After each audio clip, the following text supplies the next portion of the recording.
We are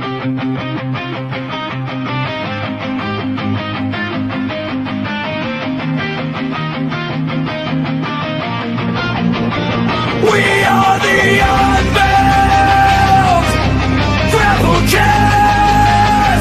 where shadows rise on the weekly Steelchair.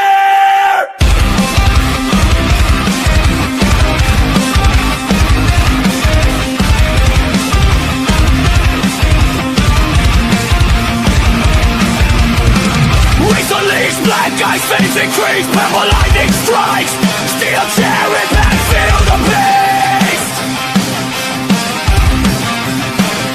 Josiah stands tall, no ego, just confidence shown, speaks with conviction and he holds his own. We predict people, hear the truth resound.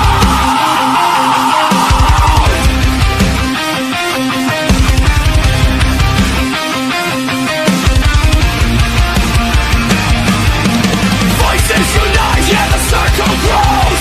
Weekly Steelchair where the real talk flows. Fans and fighters all side by side. One strong community filled with pride. Filled with pride.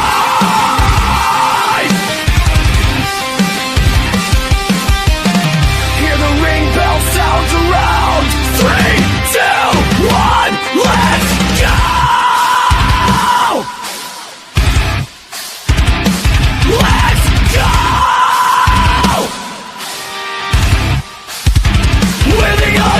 Grapplecast, the crowd hears the battle cry. Crash through the lights, we electrify the night. Punk hearts beating, metal souls collide. Step to the mic, this is to our time.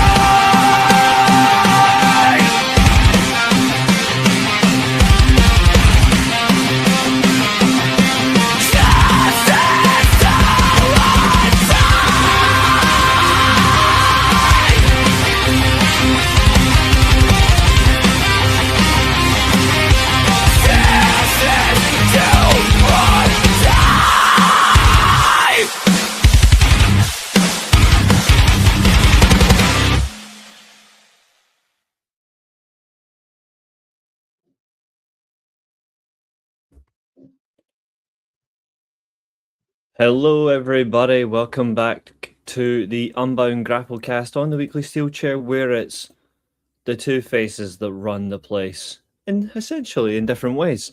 But welcome back one and all, hope you're all doing well. It's of course me and Josiah here to have a little bit of fun. Everyone that's tuned in, enjoy the show. Well, if you don't, then that's not our fault. That's yours. But of course, we're going to do our best to give you guys the show that you deserve. Honest responses, honest reviews, honest critiques, and good chat along the way, because that is what we do, because we value our audience. But of course, checking in, it's been a little while. How's my main man doing? Doing pretty good. Been doing some general knowledge wrestling studying for the quiz that's on Saturday. But apart from that, been all good. You have been very prepared then. Yes, the quiz is this weekend. So if you want to be involved, ask away. Josiah is going to be there. Well, he has to because he's defending champion. But essentially, he would have been there anyway because he likes fun. So we hope you guys are ready for it. We're going to have some fun along the way. What's up, Chester? How you doing, bud? It is good to see you. As always, lovely to see you in today. It absolutely is. And I'm glad to hear you're doing well.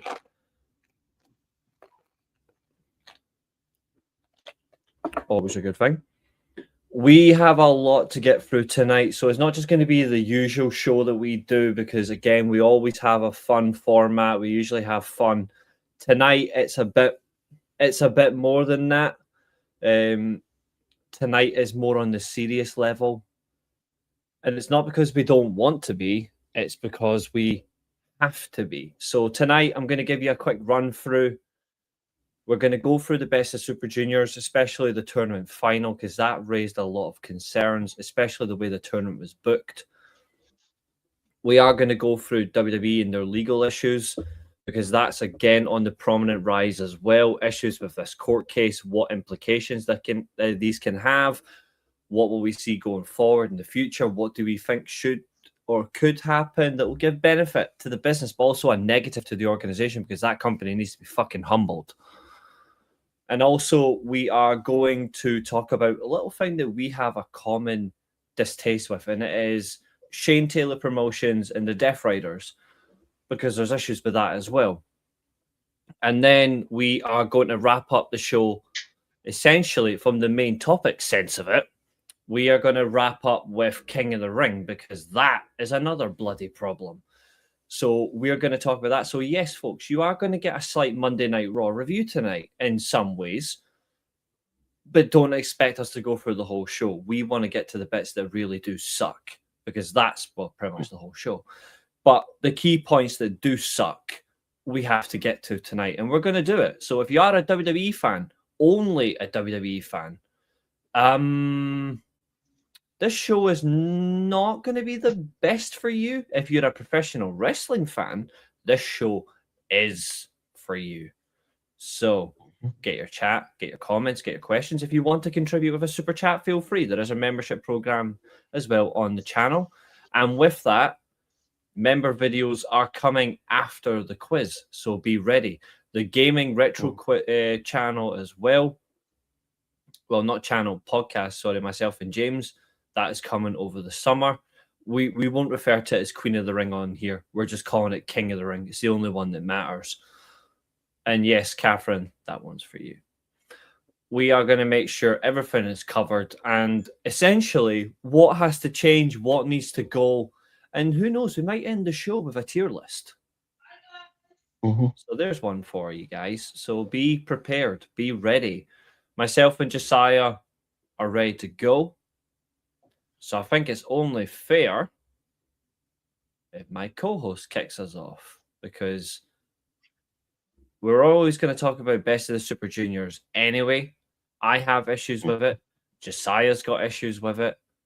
But we're going to start with his first. So take it away. And to make it more convenient for you, I'm going to put you in the bigger side. Well, to start off, we have to actually explain the result, which has seen Yo defeat Master Wato in the Best of the Super Junior finals. Now, my issue with this is, and we talked about this the last time that Yo had a title match with Doki, they keep booking him to lose. So at this point, him winning, as big as an achievement as it is, it doesn't do anything for any of the fans that have been watching, because we've all been conditioned to just expect him to lose. Yeah. And then when you have Master Wato in the other position who didn't win, him winning, while to a lesser extent, would have still had the same problem, because he is another habitual loser.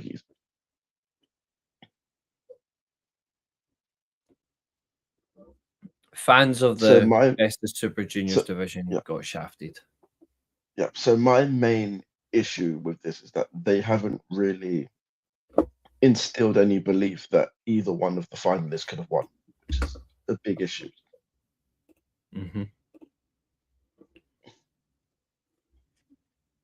And the standout from the tournament got shafted big time. Robbie X really showed himself up in this tournament. More than Fujita, more than Francesca Akira.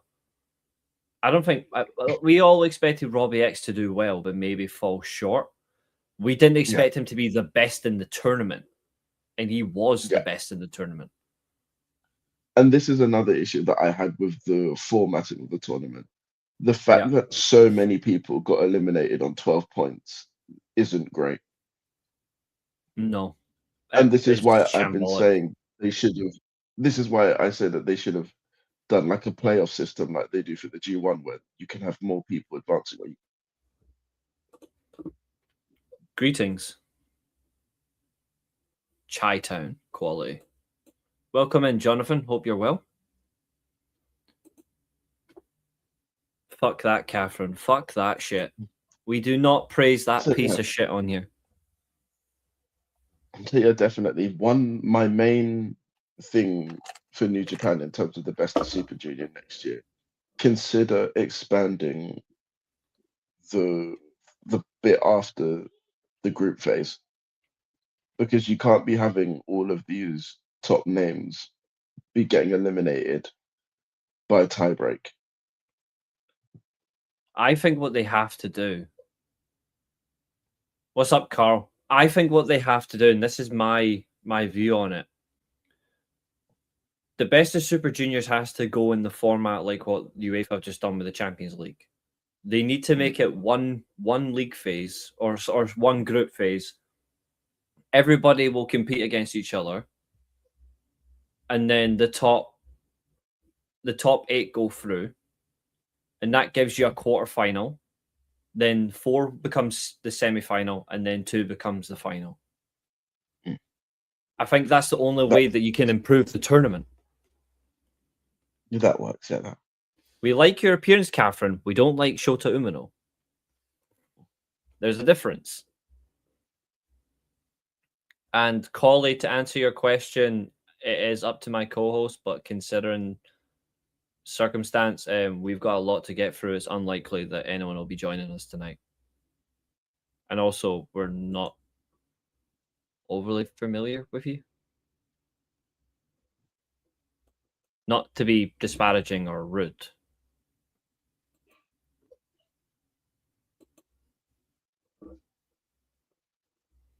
I mean, we can definitely see how it goes in terms of timing. I won't say no. Yeah, like at right now, at the moment, no. Oh yeah, we know you've got to mess with us, but can you mess with us in a different way? There's not Shota Umino. Because that's just too much pain. It's good to see you though, Katherine. Welcome into the chat.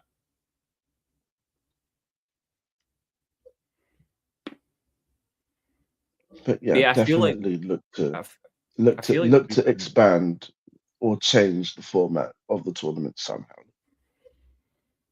I don't think two groups or 2 blocks, as they say, is the best answer. Either you do one block or you do several. Yeah. Because it's not working. And we were both looking forward to the Best of Super Juniors this year. We were looking forward to it because of the names included, and they fucking bullied it. Like, well, not bullied, actually. I'll rephrase that. They butchered it. Yeah. Big time. And I don't know what's worse. The Best of Super Juniors or Block A of the G1 last year.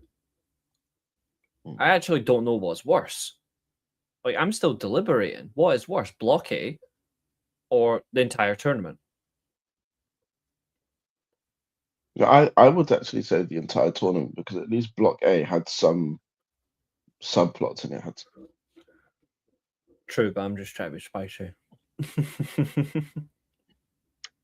It's definitely a cause for concern, though, and I'm really worried about going forward, because I think the problem with the tournament as well, and this is another thing, is we actually don't know who booked this tournament. People are going to automatically assume it was Gado, but he wouldn't have booked everything in the tournament. No. So whoever else was involved in booking this tournament has really fucking made it worse. And if Tanahashi had anything to do with this, that man needs to be fucking questioned. Yes, he's the president. Yes, he's one of the greatest of all time, but even the greatest has chaos in their heads when it comes to booking tournaments, and this is one of them. If he has been involved in this, fucking hell. Quite frankly, they shouldn't be involved if he's made that tournament. Yeah, But we that don't know. was not great at all. No. Anything else for you that stood out that was bad from the tournament? For me, I think some. It's not all the matches that were the problem. That's the thing. There weren't a lot of bad matches. The one issue, it's not like a major issue to me, but I don't like the fact that Ryusuke Taguchi has the most wins now. I was hoping you wouldn't bring that up. Mm. Like, I was actively hoping that would not get brought up. Carl's asking, is it true what Kat said the other night about CM Punk potentially going back to AEW when his contract expires? It's not going to happen. It won't happen. First of all, why would Tony Khan bring him back? Essentially, why would you bring him back? Second of all, why would he go back? Yeah, why would he go back when he actively made it his mission to fall out with younger talent, especially talent that would have worked well with him anyway? And three, CM Punk isn't going to bring anything to that AEW roster or that AEW audience except his name. And even then, and before anyone says, oh yeah, but his name's important, not when they're already in the best shape they've been in since he left. This is the best that AEW's in. If AEW bring, I'm going to say this right now, and this is how confident I am that they won't bring him back. If AEW brings back CM Punk, AEW will never recover. And if you think I'm being over the top or being outrageous, I'm not. I'm being genuinely serious. You bring him back, you destroy everything you've just rebuilt. And I'm not joking. I hear OVW is hiring. I'd say TNA, but at the moment, fuck them. But it won't happen. I'm confident it won't happen.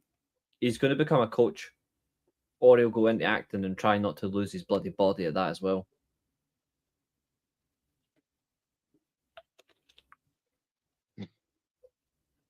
If he does break that story, I will laugh at AEW. Just remember, I am more of a promotion fan than that particular talent. And I don't hate CM Punk. It's just that he's finished, and it would be the worst decision for him to go back to AEW. If he goes back, they're fucking stupid. He will rinse them of money. He will do nothing. He'll get injured. And then a fight will break out, and he'll have another moan on a press conference. The 5 steps to insanity. And if you think I'm wrong, watch what happens if he goes back. And if there's an AEW fan that wants CM Punk to go back, you're just as clueless.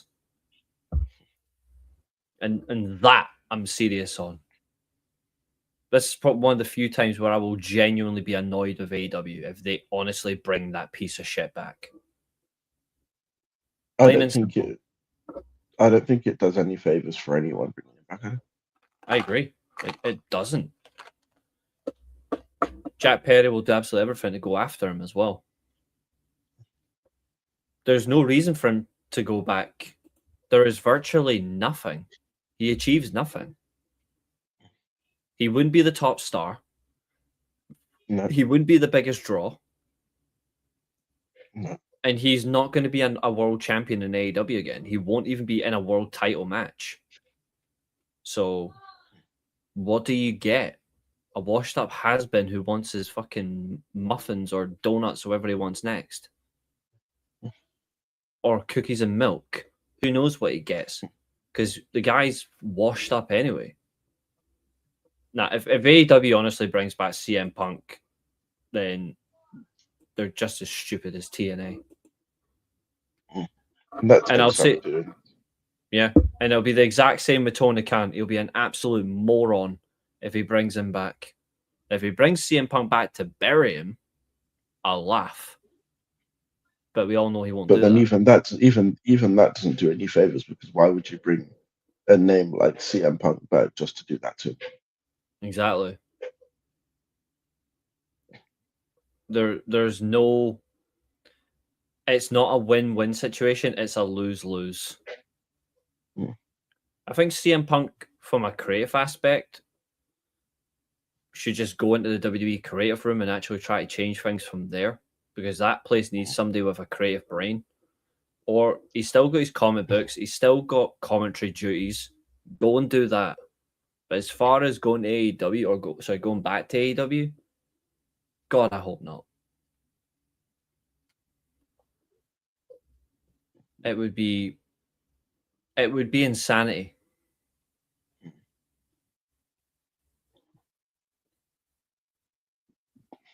Fucking CM Punk. Yeah, back to this tournament, mate. Yeah. Taguchi has now got more wins in the Best of Super Juniors tournament history than the greatest of all time, Jushin Thunder Liger. Mm.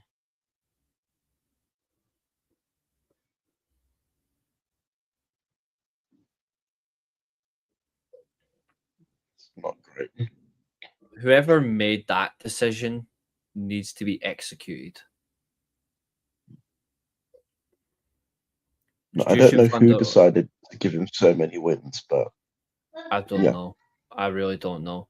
Jushin Liger, I'm praying if this somehow gets to you and it's translated to you in Japanese, please come out of retirement for Best of Super Juniors 34 and just fucking win matches and take your record back.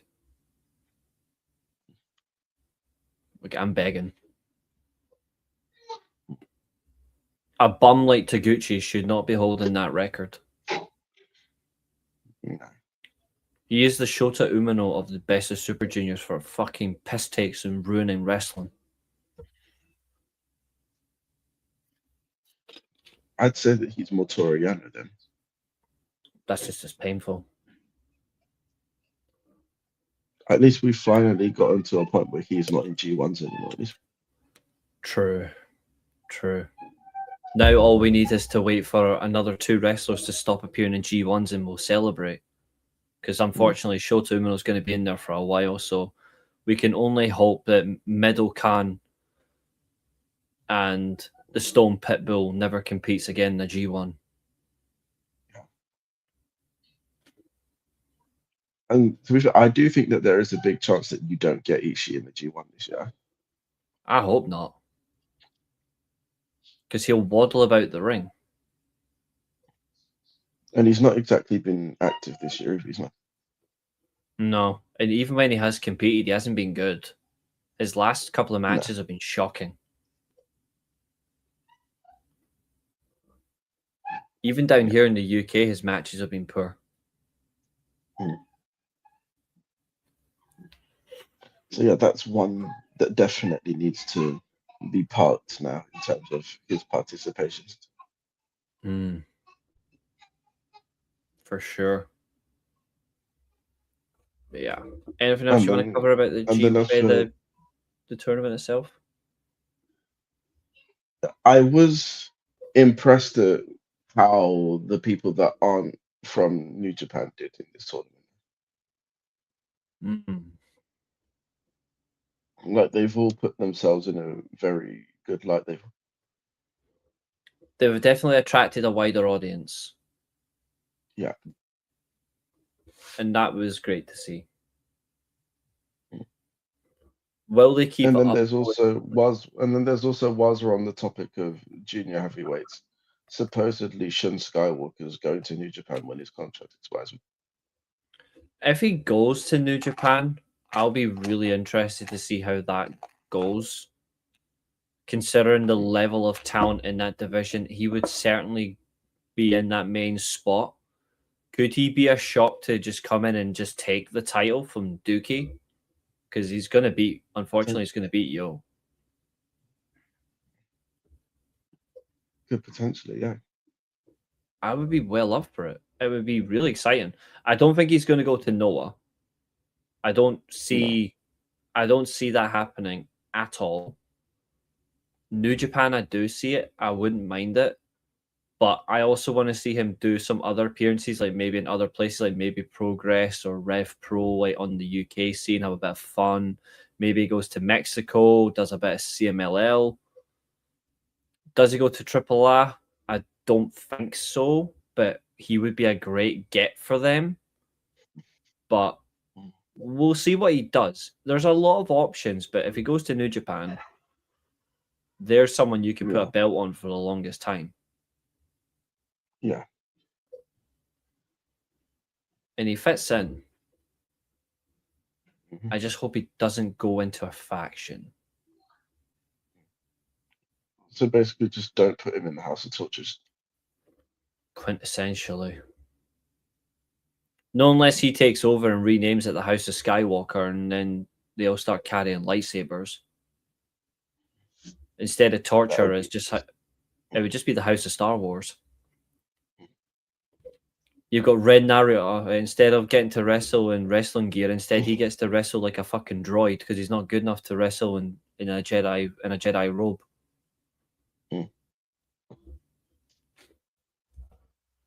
Although, then what would you have Don Farley wrestle as then? A Jabba the Hutt costume. Would he even fit into that? Yeah, he's fat enough. They'll make suits for that fat lump of clap. Certainly is viable. Certainly works. No, yeah, that's my thoughts on this tournament. But what about yours? My thoughts on the tournament is I feel like it wasn't focused on enough from New Japan's upper management. I feel like I agree with you. It's disgusting that you had so many people exiting the tournament on 12 points. Again, how can you allow that to happen? Like that doesn't make it competitive. That actually makes it embarrassing. Yeah. And I also think it devalues all of the people that got eliminated on that points bracket. Yeah, I feel like they should have done a playoff and increased it. We're just like a last minute. We're going to add in more matches to the tournament because you just and I feel like that's another. I feel like that's another way to kind of sort it out because you have two people. Say that you have two people that are tied on the same amount of points in first and second, and then you've got say two more or like one more or however any more behind that. I'd say fair enough. Let whoever's top the group go through, but then second and whoever else has the same points have to do like a multi-man to decide who goes through in second. Yeah, I agree with that, and I actually think that's a very wise move. Look at us, we're not even in a creative team. Look at us, we're not in a creative team. We already solved the tournament's issues. And it's not well, hard. Apart from, another thing as well, and it has to be done, we have to ban Despi from competing in this tournament. And then eventually when he drops the title, you ban Dookie from this tournament. Yeah, because you being the champion and refusing to compete in it, that's a disgrace to me. Yeah. Although, in my opinion, a champion should never be involved in the tournament that decides the number one contender for their title. Like, for me, for example, when it gets to G1 time, Callum Newman should not be competing in the G1. He gets nothing to gain.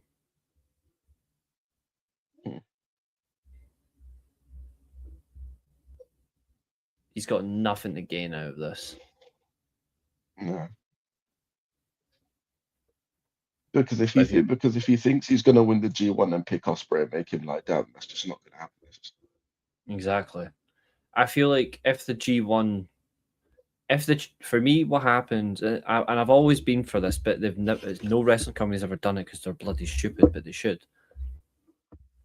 If a champion enters a tournament where their intention is to stop someone from becoming number one contender for their tournament at your biggest show. So basically, Liv Morgan, basically. Yeah, that dumb bitch, which will be coming out very soon. For me, if you say you're like Callum Newman or even Shane Haste for the N1, for example, or even like say any of the shitty world champions in WWE wants to enter King of the Ring. If they were to compete in that tournament, get to the final should not be for that trophy or that tournament accolade. It should be immediately changed to a world title match, and your title's on the line. Yeah. Or the champion, like Beef Belly, when he competed in the first Continental Classic tournament, Eddie Kingston had to put up all his titles in matches, and if he lost a match, he would lose a title. If you compete in these tournaments and you lose, you should lose your championship. Yeah, that's what I was thinking. But you can still reclaim it if you make all the way to the final. Yeah. Although, to be fair, in the King of the Ring format, that won't work because if you lose, you're out. So yeah, in that way. But if you make it if it's like a block-based tournament, like a G1 or an M1, then yes. Yeah. I feel like in terms of the King of the Ring, if a champion's in that tournament, if they lose, whoever beats them should get the first title match after the tournament's over. Yeah. Regardless of whether they win the tournament or not. And if the champion makes it to the final, instead of it being for that King of the Ring, it's just for their title because they've made it to. So essentially, that's how it should be. It devalues it already devalues the championship if a champion enters and will not compete for the title. They're just doing everything they can to win another title. It's wrong. Like, we're in a situation where Liv Morgan this year could win 3 titles at once. Yeah. She could win the big Saudi piece of shit. She can. Yeah. She's already the world champion, and she's likely to beat Rhea Ripley for the women's title because they always seem to put the midget over the regressing Rhea Ripley. Anyway, and she is still regressing. She's a major. She needs to go away anyway. To be fair, yeah. King of the Ring is the right opportunity for not Liv Morgan to win. It should be Io Sky, and Io Sky should not even with the whole Rhea, not even with the whole health thing. She's injured as well, so that's another reason why she could just drop the belt and take time off. Yeah, they've already decided as well. The King of the Ring winner doesn't get to pick what title they go for. It's the brand that you're on. That's the title that you're going after. Which means Liv Morgan will be competing for the opposite, and then if it's Io Sky, she gets to compete for the women's title. Yeah, which I think is stupid. I think that whoever wins, they should be allowed to choose who they face. Like the Royal Rumble. Yeah. Yeah. And that makes sense. Like, in some circumstance. Because, like, you've just won this tournament. Why should your title match be decided by someone that isn't you? Exactly. Like, if it was me, I would be going, no, I want if it was me personally, and if I won that shitty tournament, I would be, I'm going to take Cody Rhodes. No, I'd be going after Cody Rhodes. Because I would win that title, change the Mustard Guzzler belt, and I would make it a real title, and then I would tell Roman Reigns that he is a B-Tech champion, and if he wants to step up to the man, I'll put him in his fucking place. I'll put him in the fucking grave. I'll be like, you punk ass sucker, I will put you in the ground. Like Booker T style. I'll scissor kick his fucking Samoan head off. And then I'll let Katherine finish up with the body, because that's what Katherine does. She's only interested in Austin Theory. Mm-hmm. Is the final set now, is it Javon versus Oba? No, Oba's not going to make it. Oba's going to lose to Dominic Mysterio.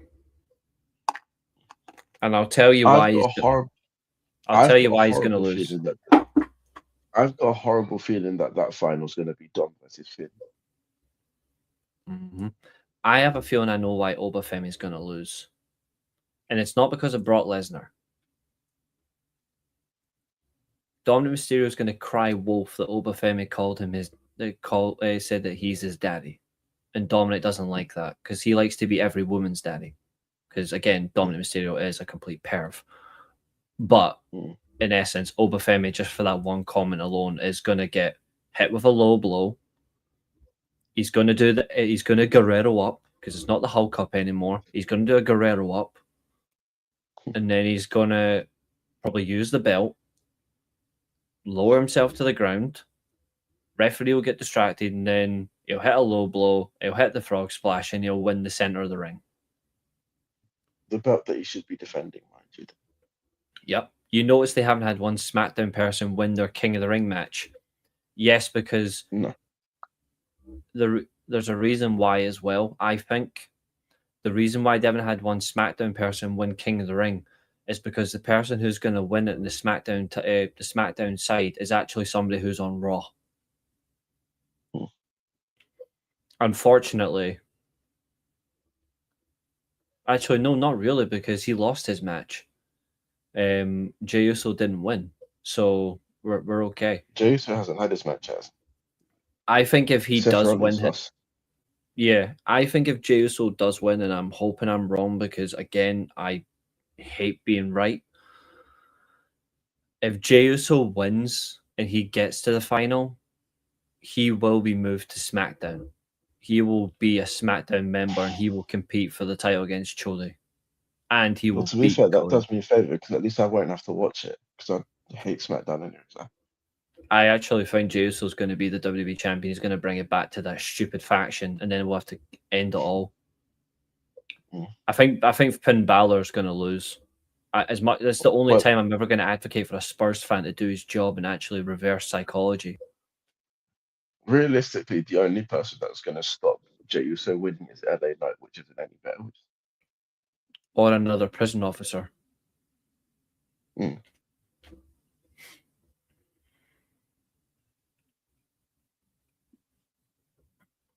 The whole King of the Ring setup is so wrong. Mm-hmm.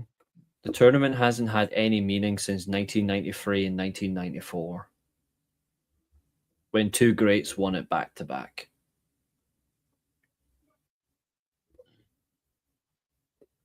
Although, to be fair, maybe Brock Lesnar's, maybe King Booker, apart from that ridiculous accent. Edge, King of the Ring. Actually, no, there's been 5 good King of the Ring winners in WWE in terms of the actual pay-per-view tournament. Stone Cold, Triple H, no. Billy Gunn, no. Kurt Angle was okay as King of the Ring, but I preferred when he decided not to just carry it anymore.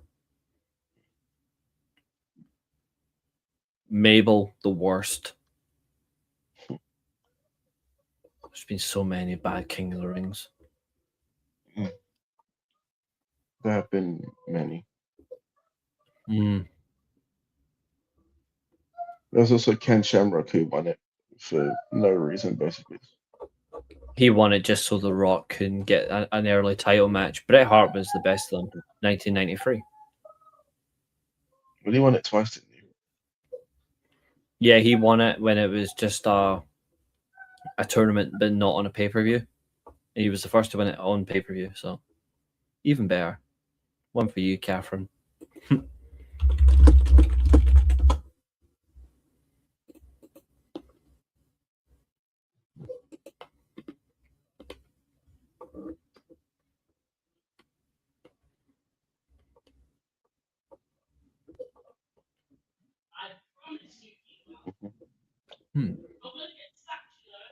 Yeah, that's the best of Super Junior tournament. I guess since we've been talking about the King of the Ring, should we just get into that next? Yeah, we're getting into this now because there's a lot of confusion. Harley Race won it as a tournament, same as Macho Man, but they never won it on pay-per-view, but they were still great. Conor McGregor's on Jimmy Fallon on June 16th. Well, hopefully somebody beats the living piss out of him. Well, that won't be Jimmy Fallon. Nah, because he can't fight.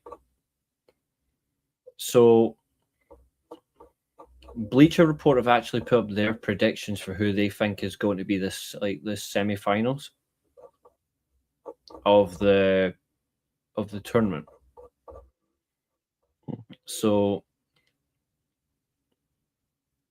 no, sorry, final. The final itself, sorry. So, they have So we've already got Obafemi versus Dominic Mysterio in one of the semi-finals. And then we've got Io Sky versus Raquel Rodriguez. But they're predicting Javon Evans versus Royce Keys. Why? And they're I'm guessing because Roman's the champion and Solo should go. Yeah, and they're predicting Liv Morgan to face Lyra Valkyria in the semis. And then it'll be Liv Morgan versus Raquel Rodriguez in the women's final, and Obafemi versus Royce Keys in the men's final. And they've got Obafemi to win King of the Ring. And they've got Rodriguez. They really think that this Brock Lesnar thing's just not happening. I don't know, potentially. But Bleacher Report have got Rodriguez to win and Obafemi to win.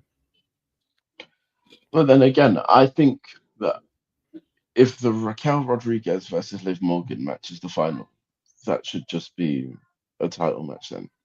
It'll then... The thing is, though, is if you do that, that means Raquel gets the gets the title shot again at SummerSlam.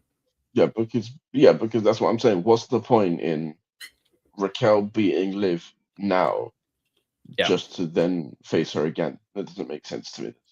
No, I agree. It doesn't. I actually think Liv Morgan should have a different opponent for this.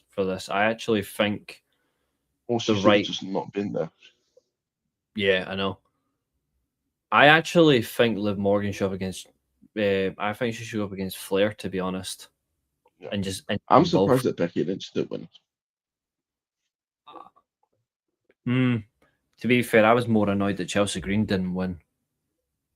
But then I guess Charlotte's ego wouldn't allow her to lose to Becky, which probably explains part of that. Royce Keys winning does make sense because they're putting in a powerhouse to take on Roman. Dominic Mysterio's Intercontinental Champion going after the World Champion offers nothing. Dom's not the champion anymore. Good point. But he's not even in that faction. I'm not saying it. What's the point? Liv should never be in the tournament. Yeah, exactly. No world champ. I forgot he is only the Mega Champion. And Penta's IC champion. He doesn't defend it. Yeah. Speaking of Penta being the IC champion, what do you think of Chad Gable's whole character development? I think this is a ploy. Like his all goody good apologizing, all that. I think it's leading up. I'm not saying it. What is people's obsession with this stupid thing?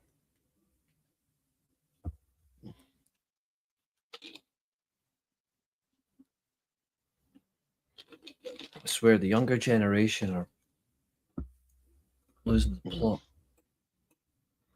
But yeah, back in terms of where we're at, fixing this, there we go. I've had enough of this person. Right, how about this? How about I say something else instead and I say, fuck off. You 6'7" spaz.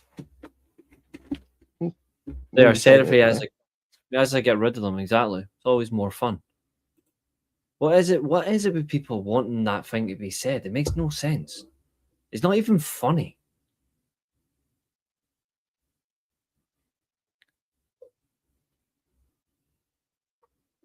They're going to have Chad versus Penta, and finally Chad wins one. To be honest, Chad Gable should just go and win the Triple A Mega Championship, to be honest, so they can run back. So they can run back El Grande Americano and Chad Gable for the title.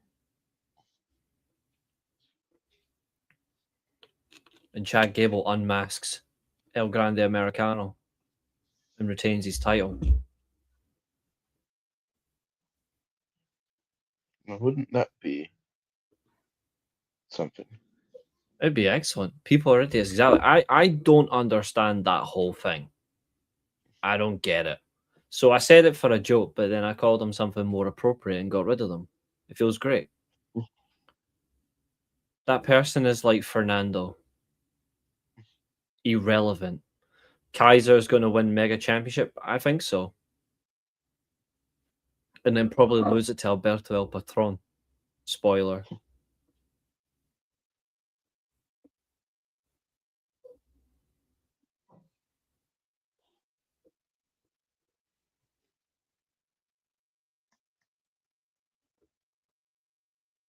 But yeah, to It's a bit properly late for that.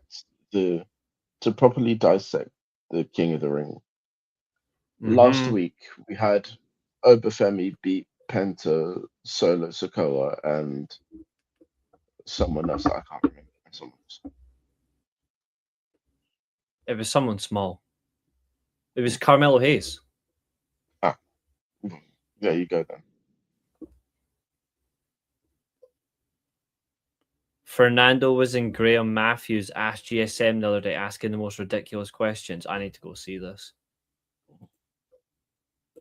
Is that on his And then YouTube you channel? So what did you think of that first King of the Ring match that had over Mello, Penta, and Solo in it? I agree with Chester. I preferred 16-man tournaments as well.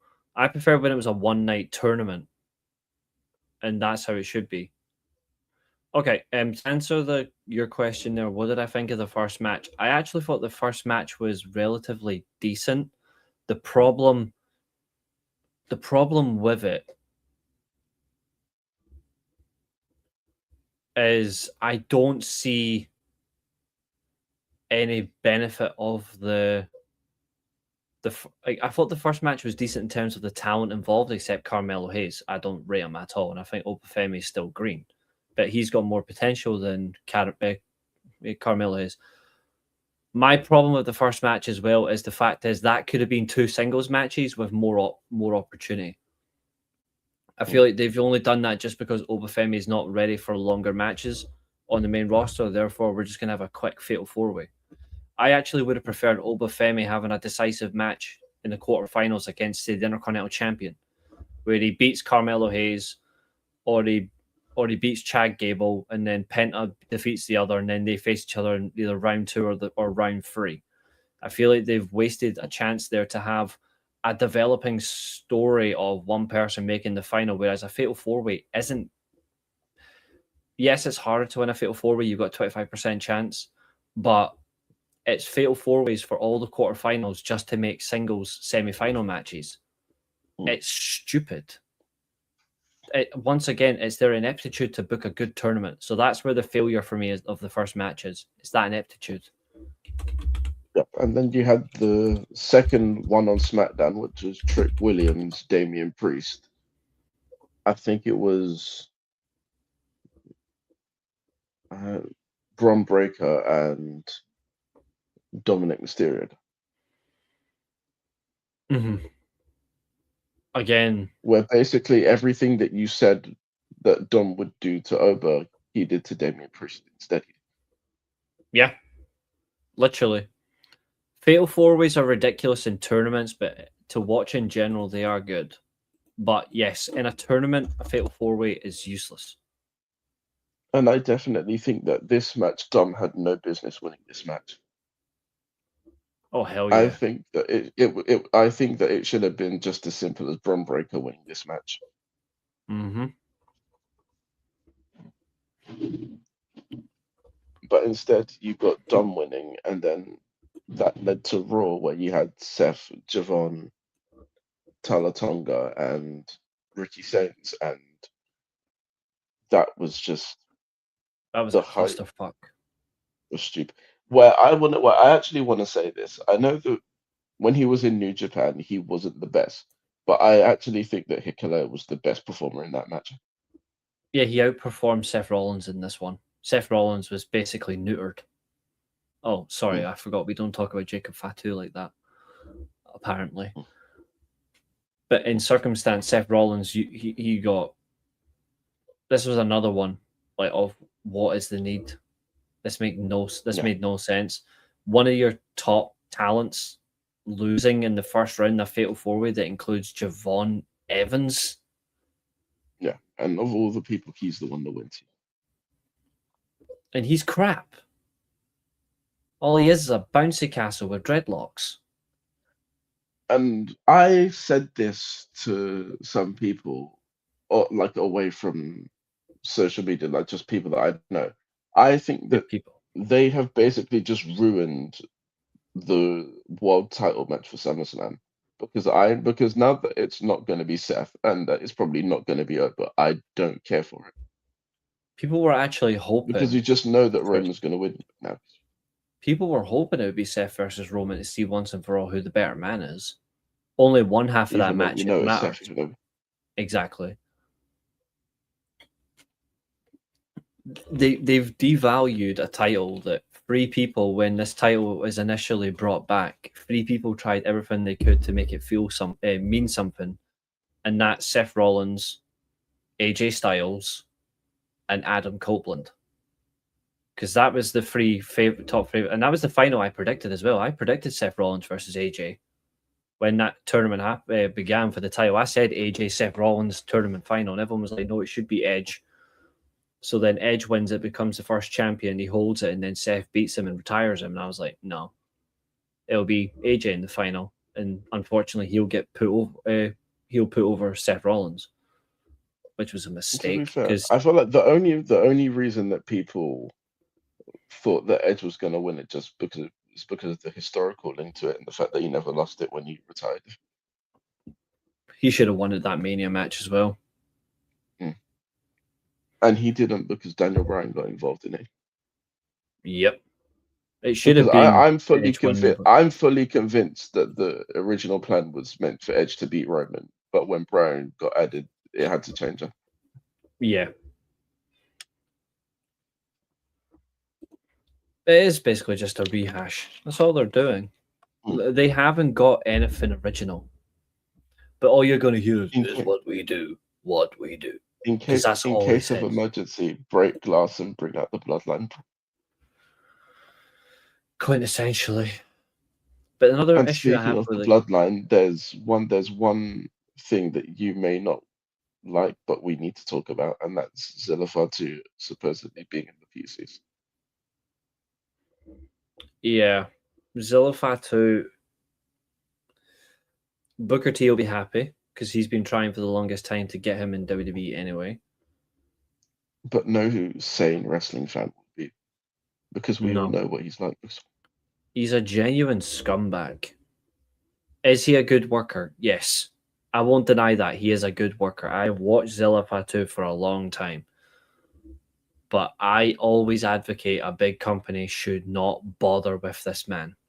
He has numerous times no-showed events that he has been already paid for to appear, and he has thrown them under a bus.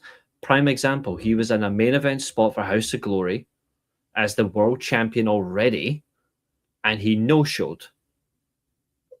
And then he done it again, and they never punished him. Then he done it a 3rd time. So all they did at that point was they had his cousin clothesline him in a match. That was his punishment. Although, to be fair, he did lose to Bully Ray, but then he won the title back very quickly. That's not really a punishment. No. He's a genuine scumbag. For having to share the ring with Bully Ray is a punishment, to be fair. True, his body odor alone travels the whole length of the ring. But then that's just rewarding Bully Ray, of all people. Why would you put him in the title picture? Why'd you? Exactly. Just look at TNA. They already gave him 2 world title runs. Yeah, and then they tried to give him another one when he came back a couple of years ago. Oh, yeah, that Full Metal Mayhem against Josh Alexander. Yeah. The worst Josh Alexander match I've ever seen. Genuinely his worst ever match. If you've never seen it, don't. I had the unfortunate privilege of watching it. Me and Eilidh, actually, because Eilidh watched that match. And we ridiculed it on the channel. Like, we proper. Is she gonna be in the quiz this weekend? Sadly, not. Eilidh's actually taking time away from the channel at the minute. A few things have come up, so sadly, Eilidh won't. But she is still watching. She's still supporting, but she's had to take she's just had to take a wee break for a while. But she will be back soon. She'll tell me when she'll be back, so don't worry. When she's back, I will announce it for everyone. Yeah, She just told me that she's taking a wee bit of time, which is fine. She knows that she's always welcome here anyway. She's the OG co-host, so she's never gonna not be back on the channel. She'll be back on when she's ready. So, And to be fair, that's perfectly understandable. I think in the space of wrestling, we all need a break sometimes. Exactly. I just feel like WWE is making the tournament so predictable and not unpredictable. They're destroying the King of the Ring gimmick. The King of the Ring gimmick was already destroyed when Roman Reigns took the crown from Xavier Woods. Hmm. It was already destroyed. Mm-hmm. Yeah, that faction could have been a lot better if it was just younger talent managed by James Storm as the leader. But no, we're going to put in... And we're going to put in Nox, and we're going to put in Taz, and we're going to put in Flubba Dubba Doo. We're going to put in Devon Scrappy Doo. And we're just going to run this boring crap. The only good veteran they put in was Luke Gallows. Because he actually looked imposing. Anderson, I guess. He was really bad in that faction. They made him a loser, that's why. Exactly. And then when they had the chance to give him the title, when they should have, they didn't. She is awesome, yeah. She is awesome. He's only saying that to get a reaction out of you. Oh, no, there's no reaction needed. We know that she's a great co-host. She absolutely is. I feel for it when I thought people that are secure don't need. People that are secure in their position don't need to be upset about small things. Exactly. There's only one position that'll never change. Whereas we mention a quiz, you want to talk about it, which is more than fine. Exactly. To be fair, in circumstance, when it comes to the main thing, there is only one position that'll never change, and that's what says underneath my name. No one is better than the owner. I'm trying to think what's it say under this? Because I know that you like to change what's under this sometimes. Yeah, that's remained like that for a long time. I am the host and the owner, and it's never going to change unless I decide to give ownership to someone. But hey ho, that ain't happening. But yeah, King of the Ring tournament. I said, nor do we need it to. Exactly. To be fair, I could always step aside from being the main host at some stage. I'm not going to, but I easily could. And do things behind the scenes. But I like being the face of this. This is... I mean, to be fair, if you were going to do that, you probably would have done it during whatever was going on during WrestleMania. If you... Exactly.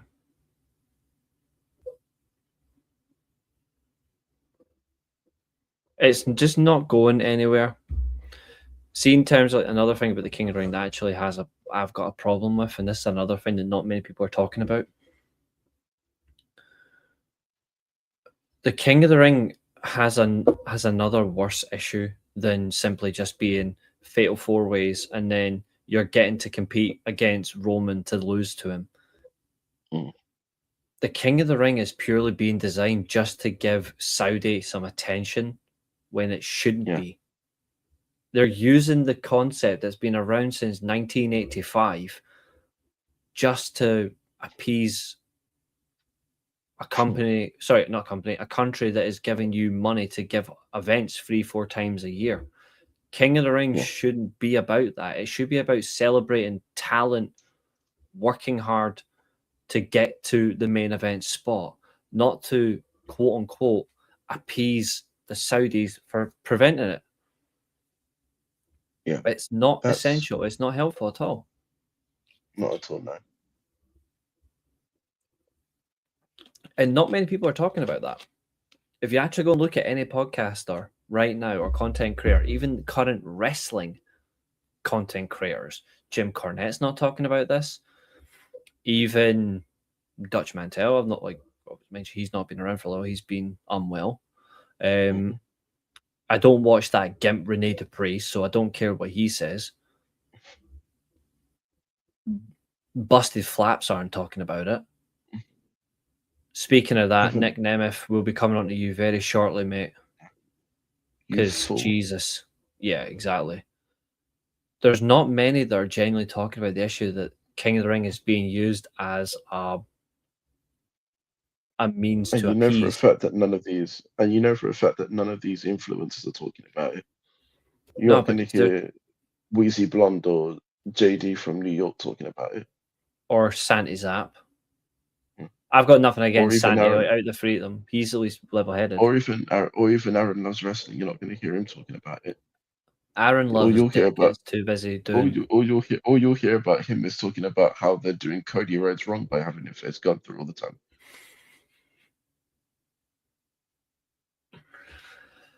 Or trying to go into other people's things and sending super chats begging for people to collaborate with him. Mm. Solo Monster, please. Please, Solo Monster. Come on my channel, we'll talk about the Bible. I declare, fuck you.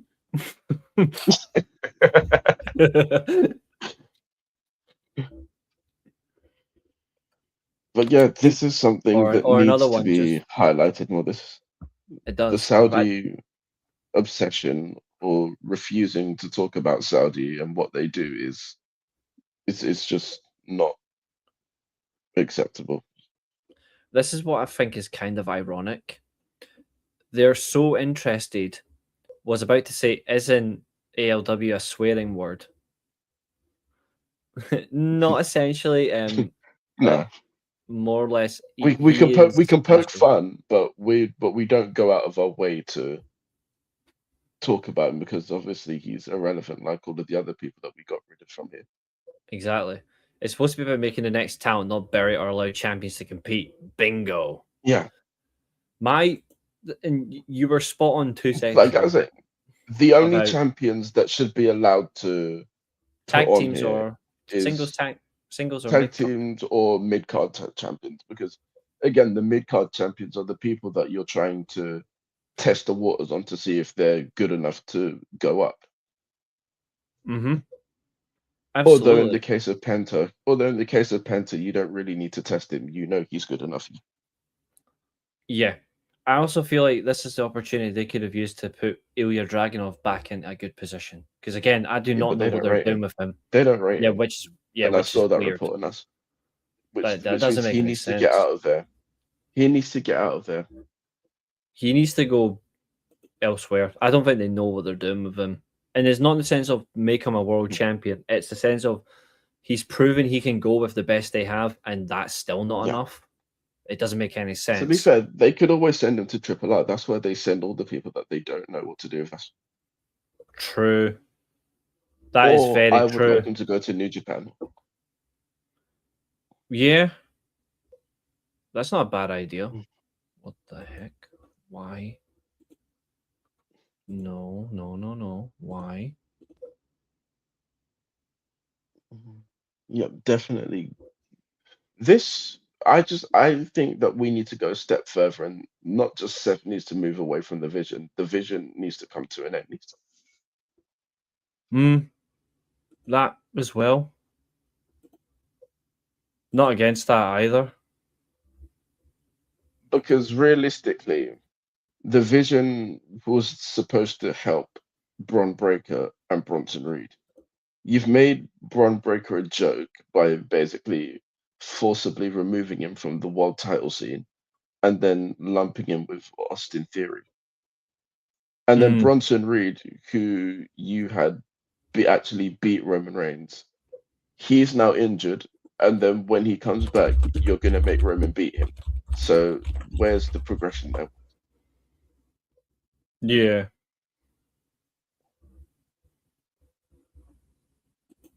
Like, it just doesn't make any sense.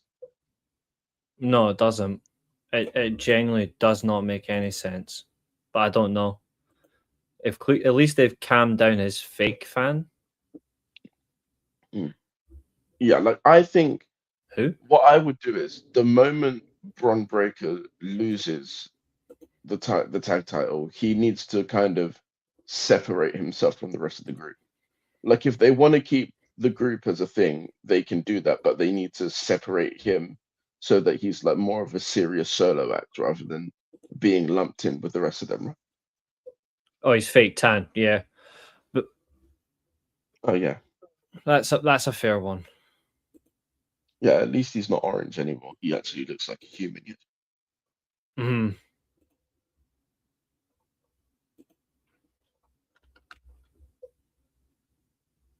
America have enough orange people to deal with.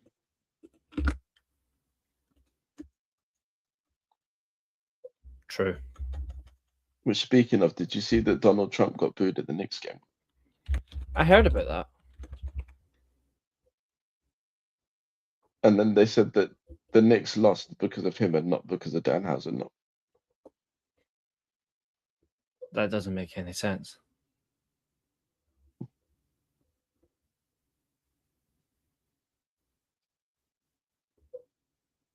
Yeah, that doesn't make any sense.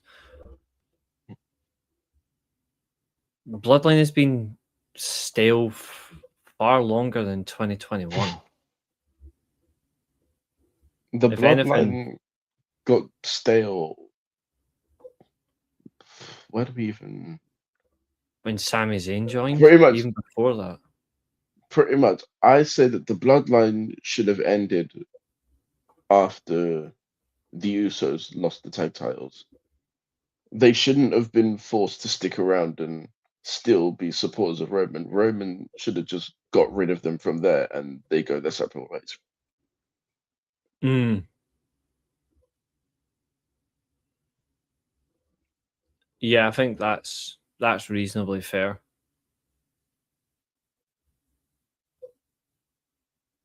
But instead they stuck at it and this is what's happened.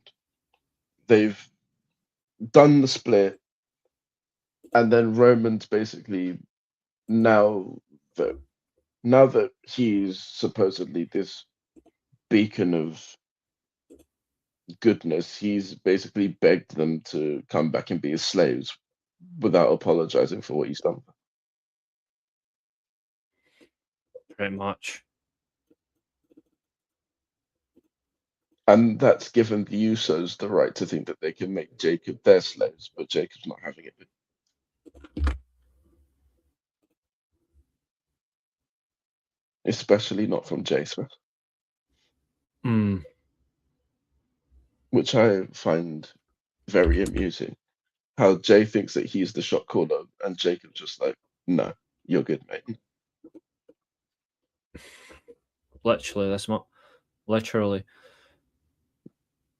Jesus, Nick.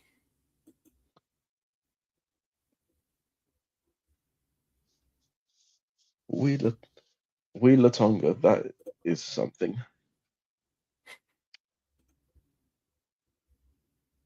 Very. And yet you'd probably still be a better performer than Wheeler Yuta. Mm. Which I guess now we can get into. Why the hell is Shane Taylor facing John Moxley tomorrow? I got no idea. Yeah, we've discussed that. Don't even remind me. Horror. Genuine horror show, that. But in terms of that, as to be fair, we haven't done the It's still not SWA returned for yet.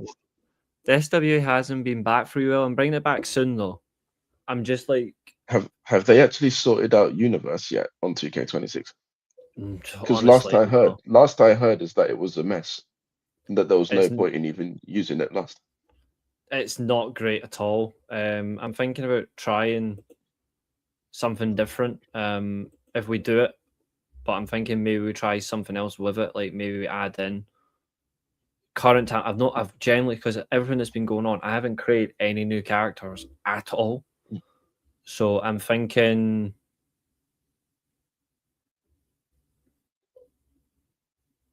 we might try something else with it, but still have what we have, but maybe add something with it, like maybe like veterans or something, or legends. I don't know, but we'll figure it out.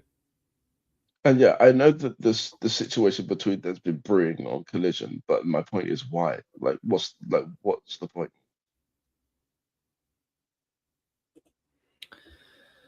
You're screwed now that I have 2K26. I will play you online and force my way to top of the card. I play on legend difficulty, you know. You ain't beating me.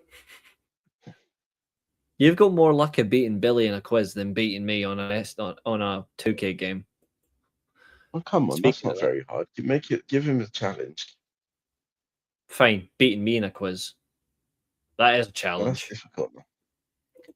Mr. T can't be held down by your 50-50 booking. It's not 50-50 booking. It's actually the AI itself. It's got nothing to do with me. All I do is just make the matches. It's not my fault that you can't win a title. Although, to be fair, Maybe Josiah that's can't what hold it. maybe that's what WWE need to do. Maybe they just need to let Cheat codes. the bookers book. Maybe they just need to let the bookers book the matches, but just let the wrestlers do what they want, and then just like you can book like the scheduled matches and you can book the results, but just let the wrestlers wrestle rather than making them do whatever it is that you want them to. Yeah.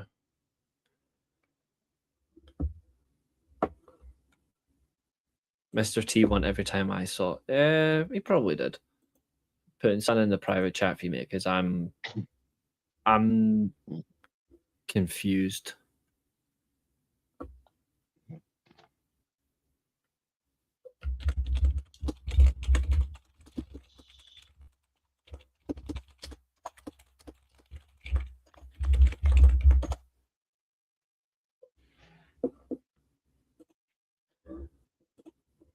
Don't pretend to be the font of all knowledge. Reece knows I've always said that. I know random stuff, but I don't know enough for the quizzes. Thing is, my knowledge is freaky. Yeah, yeah. See what I mean? I don't get it. Mm. Last SWA, Mr. T lost to me. Yeah. I'll let you put that in the. I suppose maybe the Discord or something. I don't know, but like I've got like I don't know. I don't know. Error strike. Fatal error strike from the record. Lol. To be fair, I have missed doing that. Like I have missed doing the SWA streams. It has been a long while, and I apologize. It's been so long.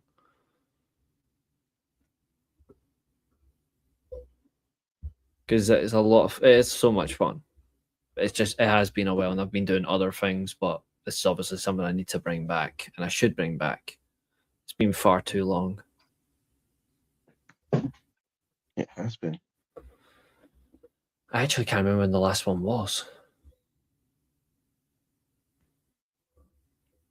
I'm enjoying learning the game. Good. It's always that's the best part about learning a game, besides having a laugh, is just learning the ins and outs of it and what you can do, and just enjoying the quality. Let's do a crossover.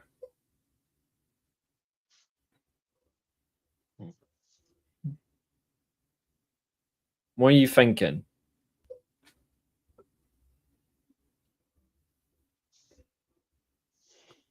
Yeah, I have, which I'm not happy with, but I have had a lot going on, but it's no excuse when I'm letting content slip. It's not great, but Well, I we've mean, had if a you're lot ill, of other there's nothing things to on. do about this. Yeah.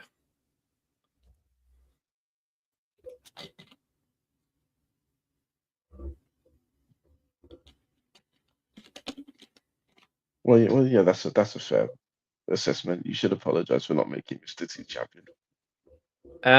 No. I mean, no, because you're not in the World Championship division, and also, just because you've won matches, you haven't won a number one contenders match. You've not been in a number one contenders match yet. Therefore, I cannot award you a title shot. Just saying.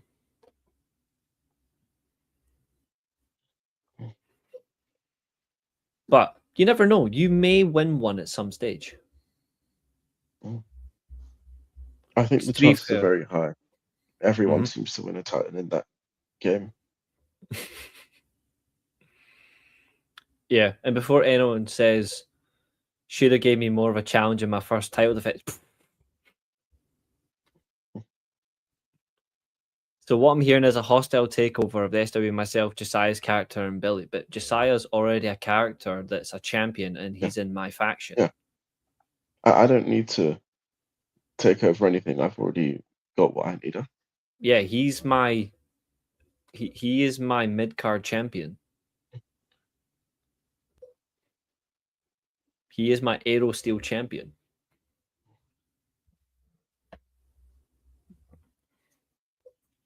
I don't think you realize that my character... Well, actually, which one? Yeah. Because I've got a new character as well. Josiah won't turn on me. No.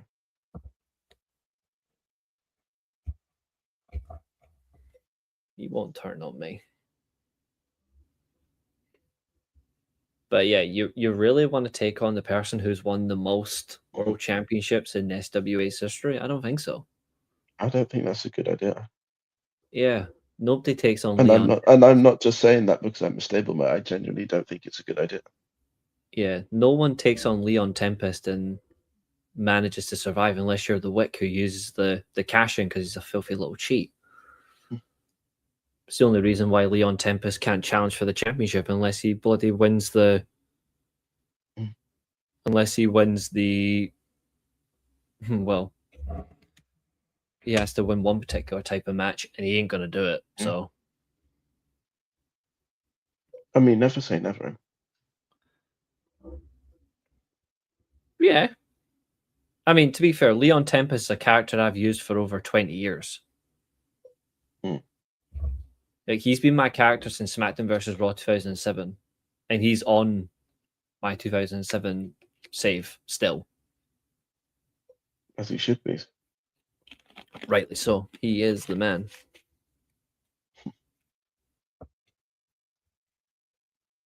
Yeah.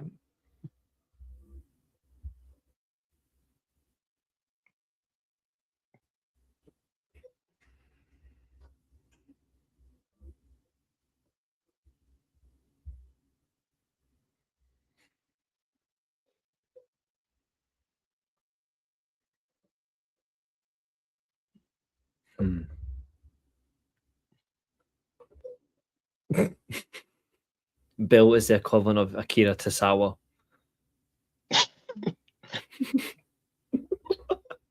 Be more specific, Akira Tozawa outside of Dragon Gate.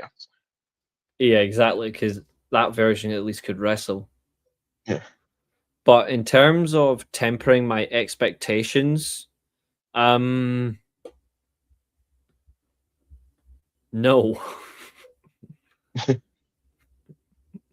Your character would get smoked inside out by Leon Tempest.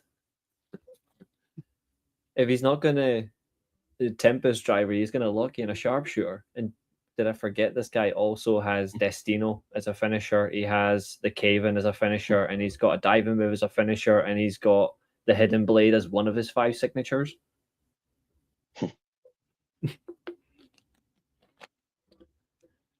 Yeah, I've been promoting it for you because you do have Matt Striker on your show tomorrow. I think that's going to be a lot of fun. 5 o'clock my time, so I actually will be finished work when that starts. So I will be able to watch it on the train home. Sharpshooter is not overrated. How dare you? For that alone, I'm going after this to turn on 2K26, and I'm just going to lock in the Sharpshooter, and I'm going to record it, and I'm going to put it, watch your character tap out as a YouTube short. Has the weekly steel table been back? No. Just me solo, no Nick. Yeah, Nikki said that she was is working. She's working, so she wouldn't be there. Bill is the equivalent to Ricardo Rodriguez. That's harsh. To be fair, Billy's actually got a cool character look. Like, he is based on Abyss and Mick Foley. Well, Mankind. Although he wears a satin shirt, so he probably stole it out of B&M. Sorry, H&M. Although Billy and Mick is probably his B&M slogan.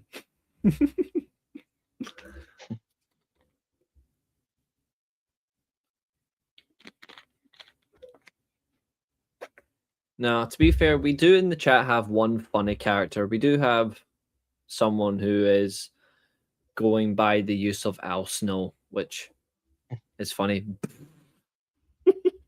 Oh dear. Oh my god, what a name choice.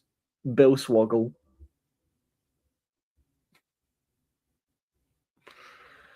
Oh dear God. Oh dear God.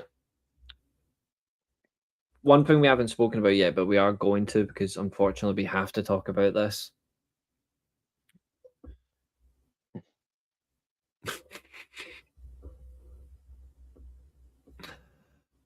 We do need to talk about we do need to talk about WWE's legal issues.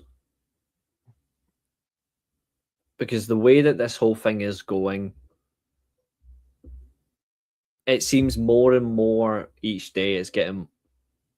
What is your favorite King of the Ring final from the 90s? I think it's pretty obvious what my final is, to be honest. It's Brett versus Bam Bam.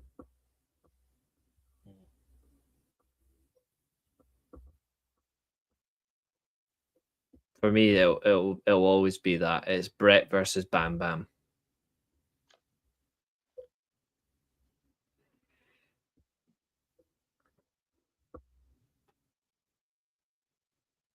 It's actually one of the best worked matches. It's the best tournament for me from start to finish in terms of how someone got to a final, but also every other subsequent member getting to a final.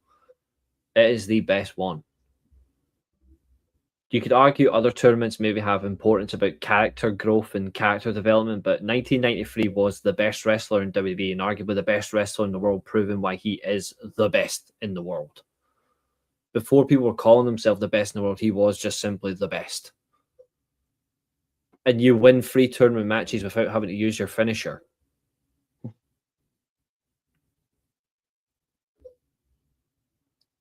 In terms of character work, Stone Cold and Owen Hart's tournament wins established great character gimmicks.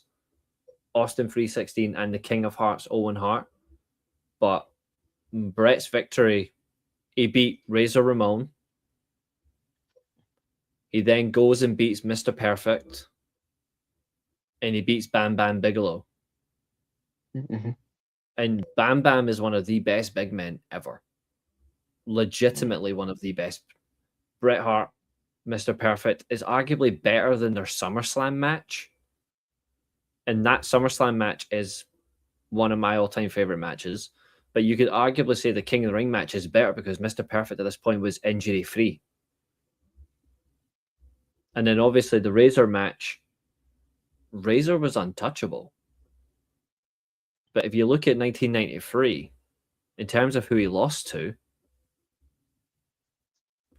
he lost to one person twice in high-profile matches, Bret Hart at the Royal Rumble, and he lost to Bret in King of the Ring.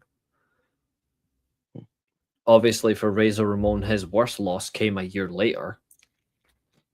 Because, again, nobody's ever going to escape a 3 count chant. But he helped a young kid get over. That was one of the best rookie runs as well, but, like, it'll never be the best rookie run. There's only one rookie run that stands above the rest. And that's Kurt's. Mm-hmm. I actually don't think there's ever been a better, or there will ever be a better rookie run than Kurt's in terms of first year as a rookie. I just don't think it's possible. Winning 2 titles in the space of a couple of months, to defend those 2 titles in Mania, to win King of the Ring, and then be world champion for 4 months. And you beat everybody, including the guy you won to beat the title. You defend against him successfully, only to then lose to the same man before the biggest show. You then have arguably the best singles match on the card that's not for a title. You've got one of the best feuds of 2001. Then you win the title again in your second biggest feud of 2001, arguably. You could arguably say there's no better run. I don't think there is. I think the second best rookie run is Brock Lesnar. Mm-hmm. but nothing comes close to Kurt. The only way someone could honestly have a better rookie year than Kurt is if they were to win 4 major championships in the first year to outrank his King of the Ring win, because there's not many that you can realistically do. You'd have to win 4 major titles in your first year to outdo Kurt Angle. And you can't do that now because there's only 3, well, even 2 titles per brand. Yeah, and you're not going to manage in AEW either, because Tony Khan is never going to allow someone to win 4 major titles in a single year. The only way that someone's going to do that is if Obafemi does win King of the Ring, and then wins the IC title and the world title. He would still need one more, I think. Tag titles or the US title, maybe. Just decides to go, fuck this, I'm claiming that as well. But yes, essentially, because it's just what happens. It just depends on what happens or what you do. But I don't think anyone will ever top Kurt's rookie year. It'd be very hard to. Yeah.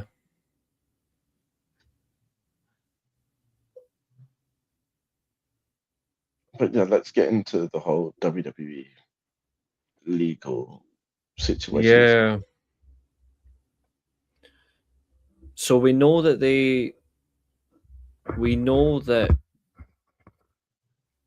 individuals will soon have to be testifying in court. Mm-hmm. We know in terms of names, it's Ariel Helwani. Sorry, Ari Emanuel. Ariel Helwani is the clown who is overly bald and does nothing. No offense to bald people, but Helwani is a boring bald man. Ari Emanuel is what I meant.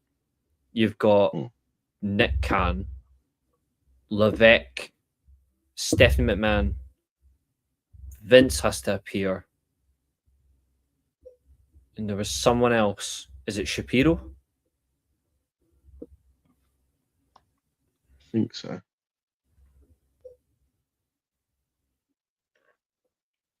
Arguably, Stone Cold benefited most from a King of the Ring win, and King Booker was probably the best character to come from it. I disagree on King Booker. I disagree purely because of that ridiculous accent.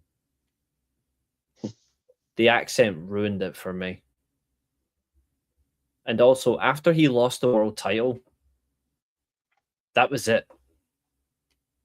Like, his entire run as King Booker was basically beat Rey Mysterio with help from Chavo Guerrero, which is just laughable in itself, to then having a wasted triple threat match at Cyber Sunday against Cena and the Big Slow,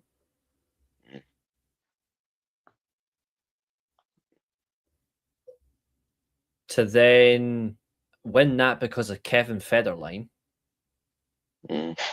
Again, fucking weird. And then lose to Batista. And then lose to Batista after having several matches with him for the world title. And as well, Booker T could legitimately destroy Batista in a fight. Which he did. Yeah. Before SummerSlam. Yeah. But then you still allowed him to have you up against the wall. Please tell me. So bloody boring. Like, in retrospect, as good as Booker T actually was as King Booker for a character, the whole run for it really could have been so much better. What's up, Glenn? Good to see you. It's been a wee while. That character could have been so much better, King Booker. I think what lets him down, I think what lets Booker T down as King Booker is the fact that King Regal was so much better. Like, 100% honestly, I think William Regal was far better than Booker T as King of the Ring. Like, I like the fact that he was pure smug anyway, that he was running Raw, and he decides to be a king in suits and still run Raw as a GM. I thought that was just hilarious. I think you should be punished for your sins. Therefore, you're about to face this man, Umanga. When he called out fucking Jeff Hardy when he came back from his 90-day suspension. King Booker didn't have a great win since he won King of the Ring. Yeah. The Macho King was fun, but The sad thing about Macho King was the fact that he lost to Ultimate Warrior at WrestleMania. But to be fair,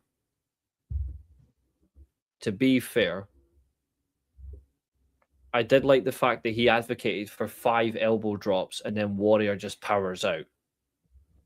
So he at least made a finisher fest feel relevant in that way.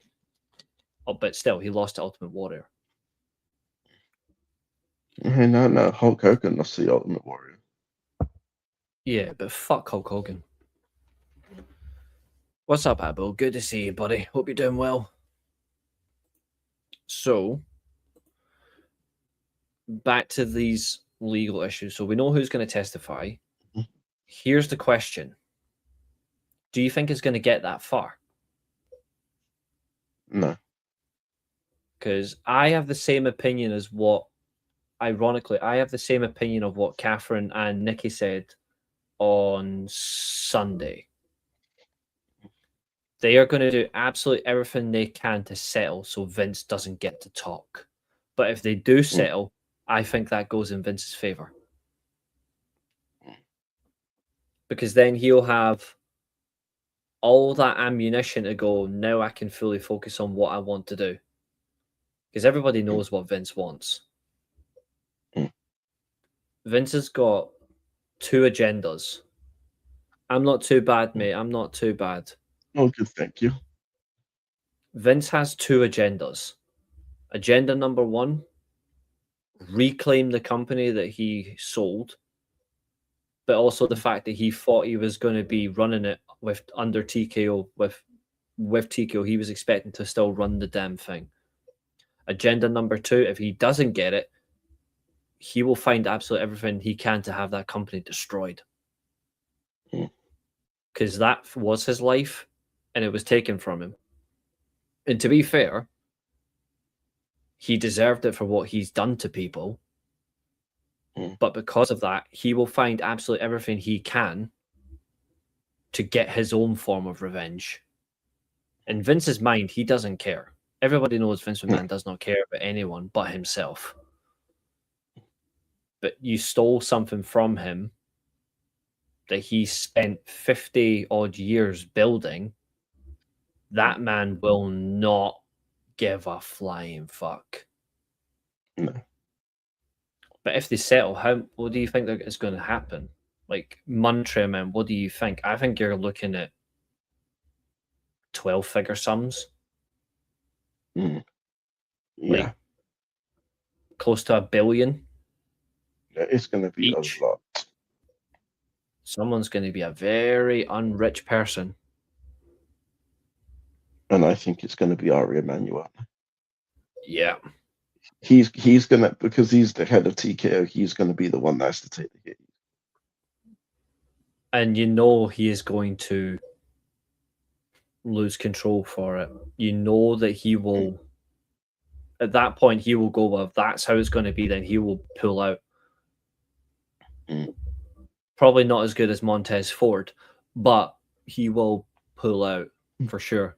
And if that does happen, my only request is that it doesn't get into the hands of The Rock. Oh, for sure. But remember, The Rock can't afford it on his own. Because Ari Emanuel, I generally think he would sell, TKO would sell WWE. And at that point, you know where it's going. And it ain't straight back to Vince. Vince with the Saudis. Although, to be fair, I think at this point, given what we've seen, I genuinely would rather have Vince in creative than Triple H. I think a lot of people would also agree with you. I think a lot of people would agree. As bad as it sounds, because of what he's done, Triple H has been that bad where I'm willing to have that happen. Huh? Yeah. Just seen there that despite the win over Ukraine, the England women's team are in the playoffs to qualify for the World Cup. Well, that's what they get for getting destroyed by Spain. Then No, they got pummeled.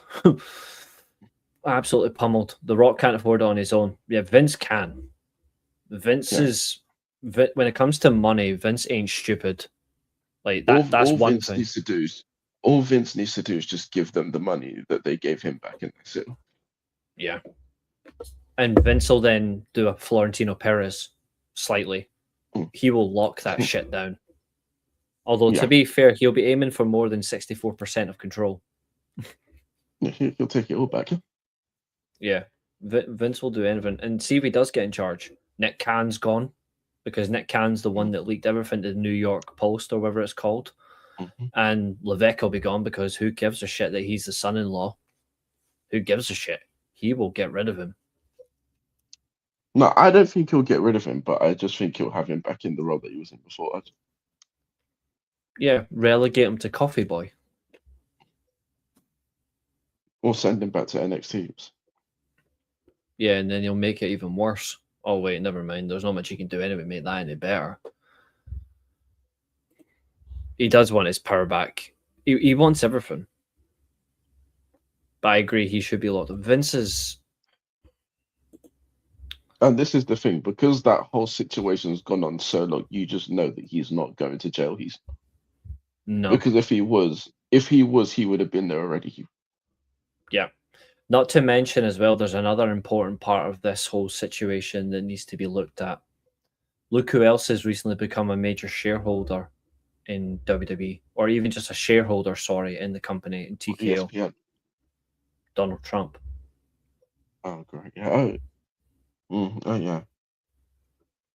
That's another thing. He is friends with Donald Trump. And not only that, his wife is obviously a senator. Like... Well, his ex-wife. Well, yeah, ex-wife, yeah. Vince has got stake in the game. Like, that man plays... We're not talking about Triple H, we're not. No, we're not. Vince is like... You know, like, the thing about Vince is actually really annoying. You could honestly say that Vince McMahon is the ultimate chess player. Everyone is playing checkers. That man's been playing chess since 1970s, like 1970s. Yeah. Going at 1980s. Like, that man is... He is conniving and crazy. He bought stock for the UFC. I thought it was for WWE. Is it for UFC? Even better then. That's one company he's going to fuck up then.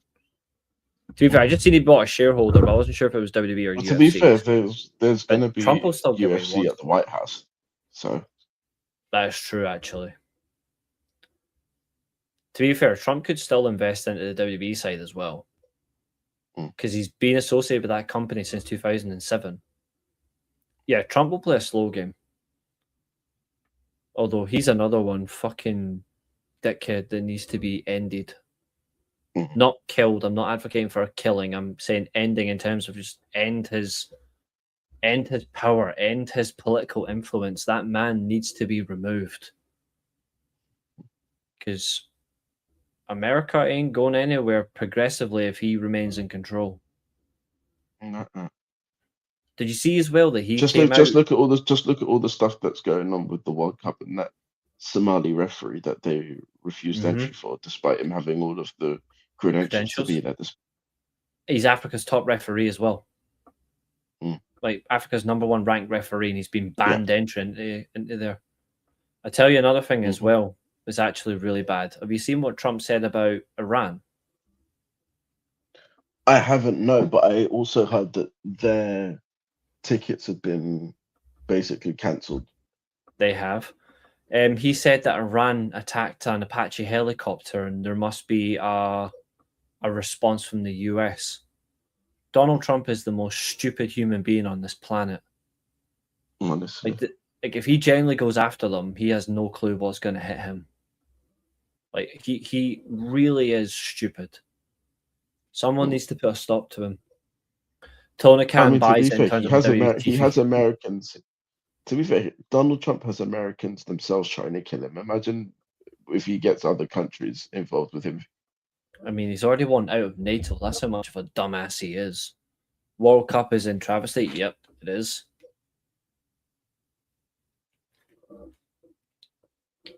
I honestly think Tony Khan buying WWE now offers him nothing.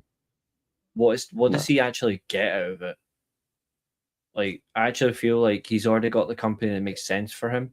He's doing okay with Ring of Honor now as well. He's managed to turn that around, but I think he should stick to what he's doing. He doesn't need WWE. And quite frankly, I actually think WWE fans would not welcome Tony Khan in. No. Yes, he's a wrestling fan. Yes, he's been to WWE shows. He's polite with everybody. But the way that he runs AEW meticulously, I don't think WWE fans would like that as well, because he's not in their system. He's not one of theirs. They would rebel against him and want him gone. Like, you think of the abuse that Triple H does get for how bad his craft actually is.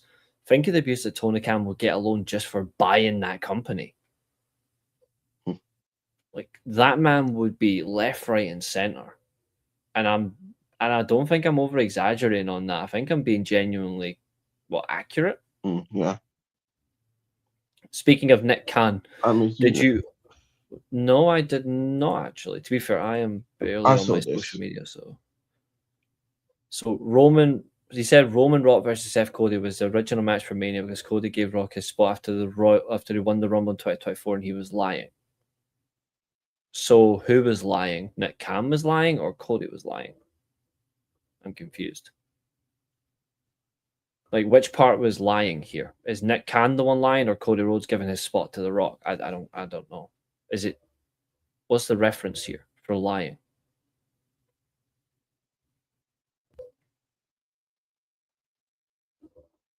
I mean, to be Nick Khan lying, okay. Sup, Roy Sheen? Absolutely, because he doesn't fit their way of wrestling corporate culture. No, he doesn't. Could you honestly imagine WWE fans having to watch when Tony Khan goes, by the way, guys, yes, we do stories, but predominantly our TV is going to be wrestling matches. The amount of WWE talent on there going, oh shit, we have to work. None of that slow beat. I think they'd enjoy that, actually. I think the good thing about that is the slow moving wrestlers would then be phased out, and you actually get to see talents that can work properly and quickly will get to enjoy themselves, like an Io Sky, a Julia, Chelsea Green, Jordan Grace. They will actually get to work. And that's another thing. If TK have to sell, whoever comes in, they need to get rid of Michael Hayes for his hatred against Chelsea Green. Yeah, because we know he was definitely involved in making sure that she didn't win that King of the Ring match. Yeah. Horrible.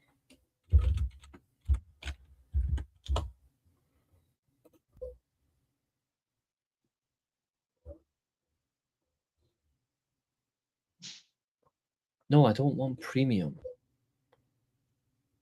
What, YouTube Premium? No, Twitter Premium. Because I've went back onto my PC for the first time in ages.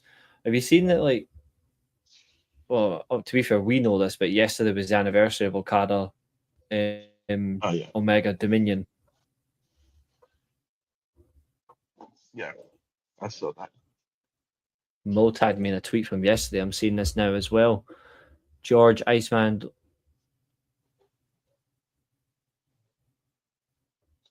Oh, he's asked me what I think about. Yeah.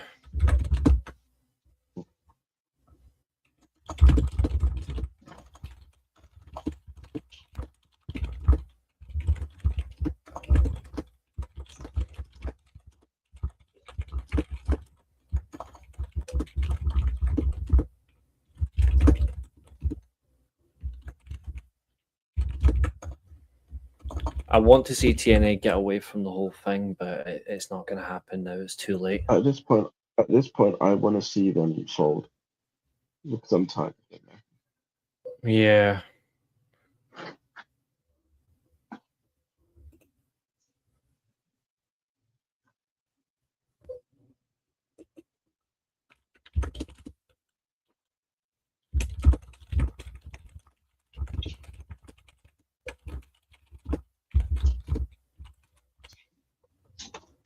Oh, one of my Liverpool friends has mentioned me.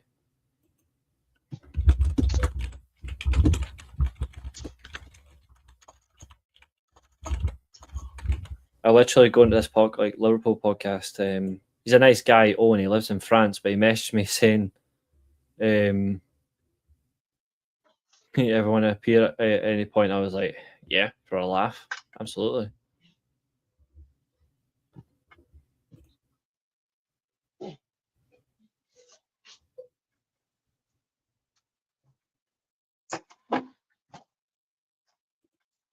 Oh, for God's sake, Roy Sheen. Nah, not Doug. It's a different one. Although, to be fair, I've not been on a podcast with Doug in quite a while.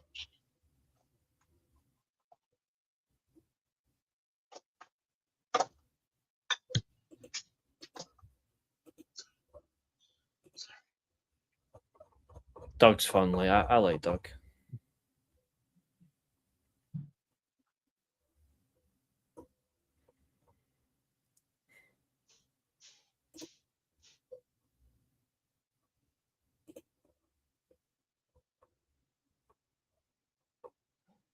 It's your Twitter anniversary. I don't care.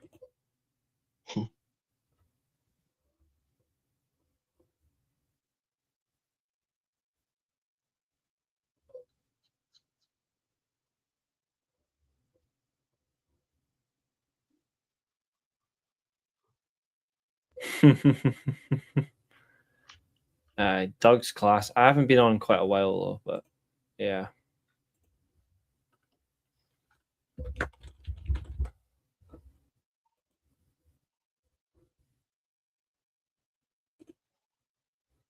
Took you long enough.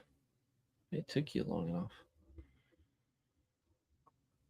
Yeah, I'm barely on my Twitter now.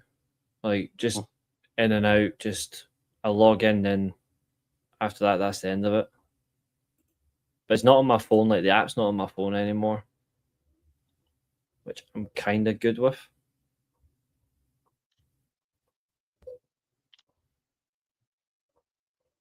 Just seeing if there's any news, but there I saw much. news that AJ Lee isn't coming back anytime soon. Would not surprise me. Quite frankly, she shouldn't. Yeah, Twitter anniversary is just hilarious. It's been a long, for goodness sake, Roy Sheen. That's just.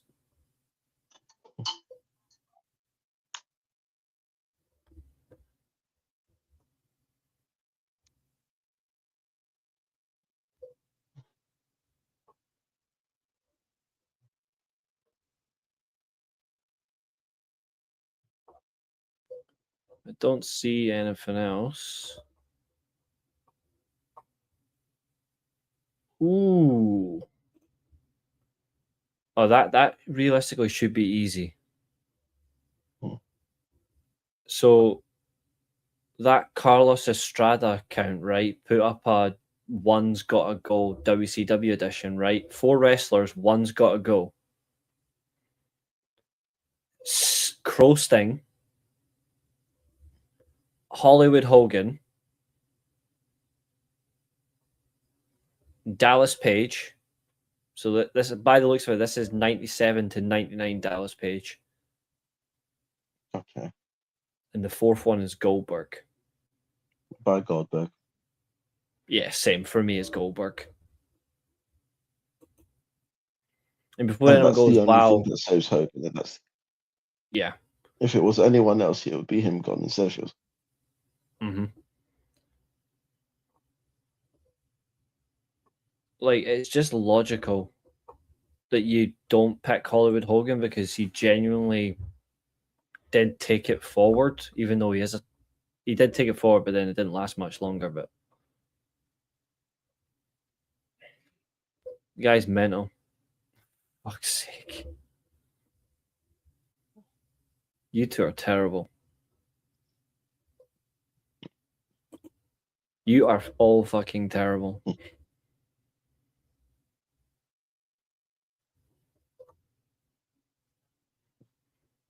Yeah, I don't really care about Twitter celebrations. They're all pointless. Hang on. Okay, what is that? What have you discovered? So, Marina Shafir posted a picture on her Twitter, right? Well, I think I know what this is. I'm trying to figure out what's in her back pockets. Yeah, I've been trying to Now, Abel figure out what it is, but apparently it's like chewing tobacco thing. It must be, because Abel, remember to behave. I'm trying to figure out generally what is in her pockets from a logical perspective here. I mean, you could ask Orange Cassidy. He likes to put He's his an hands in expert. pockets. Scary movie was funny. Yeah, I'm trying to figure But out not what. scary. I'm just trying to figure out what they are. I can't tell if that is chewing tobacco or not, but if it is, then in both pockets. Maybe she's Even carrying muxes as well. I was honestly thinking if she got split handcuffs. She just gives me that type best behavior. For God's sake, Roy Sheen. You lot are on a different mood tonight. You lot need to behave regularly. Yeah. So let's see. Right. See, for that alone. For that alone, I'm going to see if I can find us a tier list or something. Because you lot are fucking pure evil. Speaking of him, he's got a number one contenders match today. Oh yeah, so he does against Rook, who's been pushed far too quickly. Or as the IWC call him, Piper Niven. Oh no. I don't know if you've seen any of that. I don't.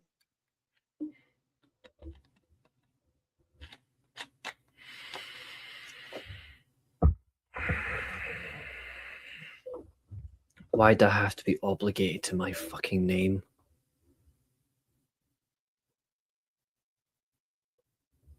Darn it. I want Spider-Man! Misery, misery, misery. That's what you've chosen. Say his name and he appears. I believe in. Reece Russell. I believe in. Reece Russell. Cause you love him in Scotland and Scotland and Scotland and Scotland and Scotland and Scotland and Scotland and Scotland and Scotland and Scotland and Scotland. They say I believe in. Reece Russell.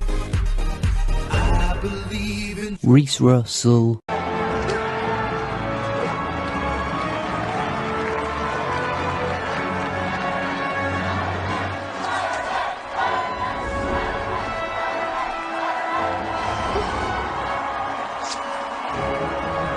He seems to have come out of nowhere to answer the prayers of the city, just when all hope seemed to be lost. I believe in. Reece Russell. I'm thinking about editing that video and putting my face on the Spider-Man mask, so when you actually see him like running and then lands on the taxi, my face is just there. I don't know. I need to think about it.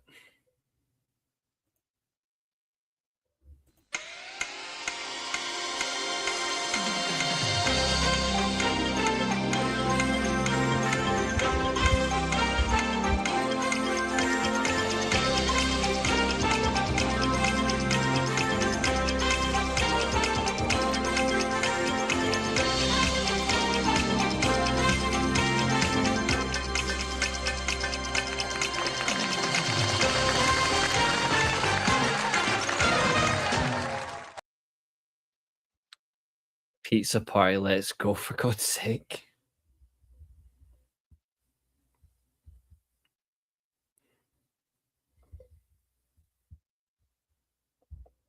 Right. We're going to do one more thing, and then that'll be us for the evening.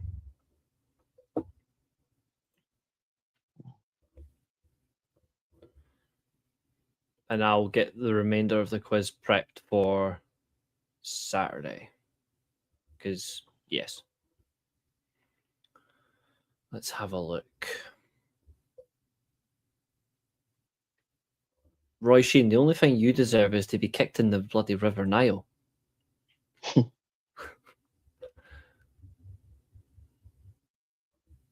Pizza time. Roy Sheen is here. What is she eating all the pizzas?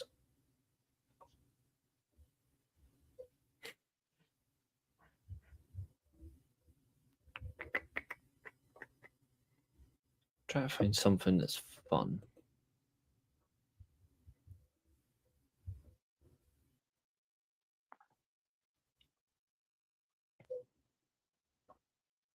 That's actually a thing.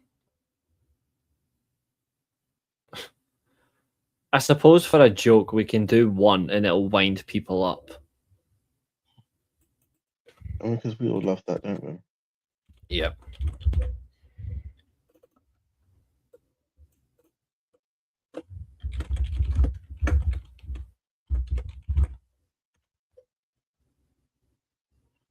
We're actually going to do a tier list based on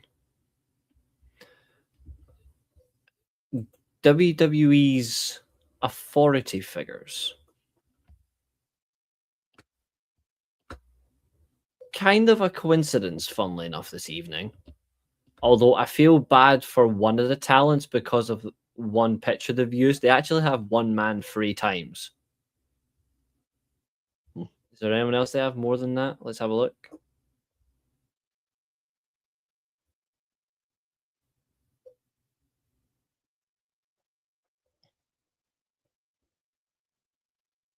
No. What's going on at West Ham? But the David Gold Nothing. thing? Nothing really. Although, to be fair, it is crazy. I don't think anything will happen to him anyway. I genuinely don't. I will challenge you to an Iron Man match to get them back, but he can challenge you to an Iron Woman match, and then that's you being commanded.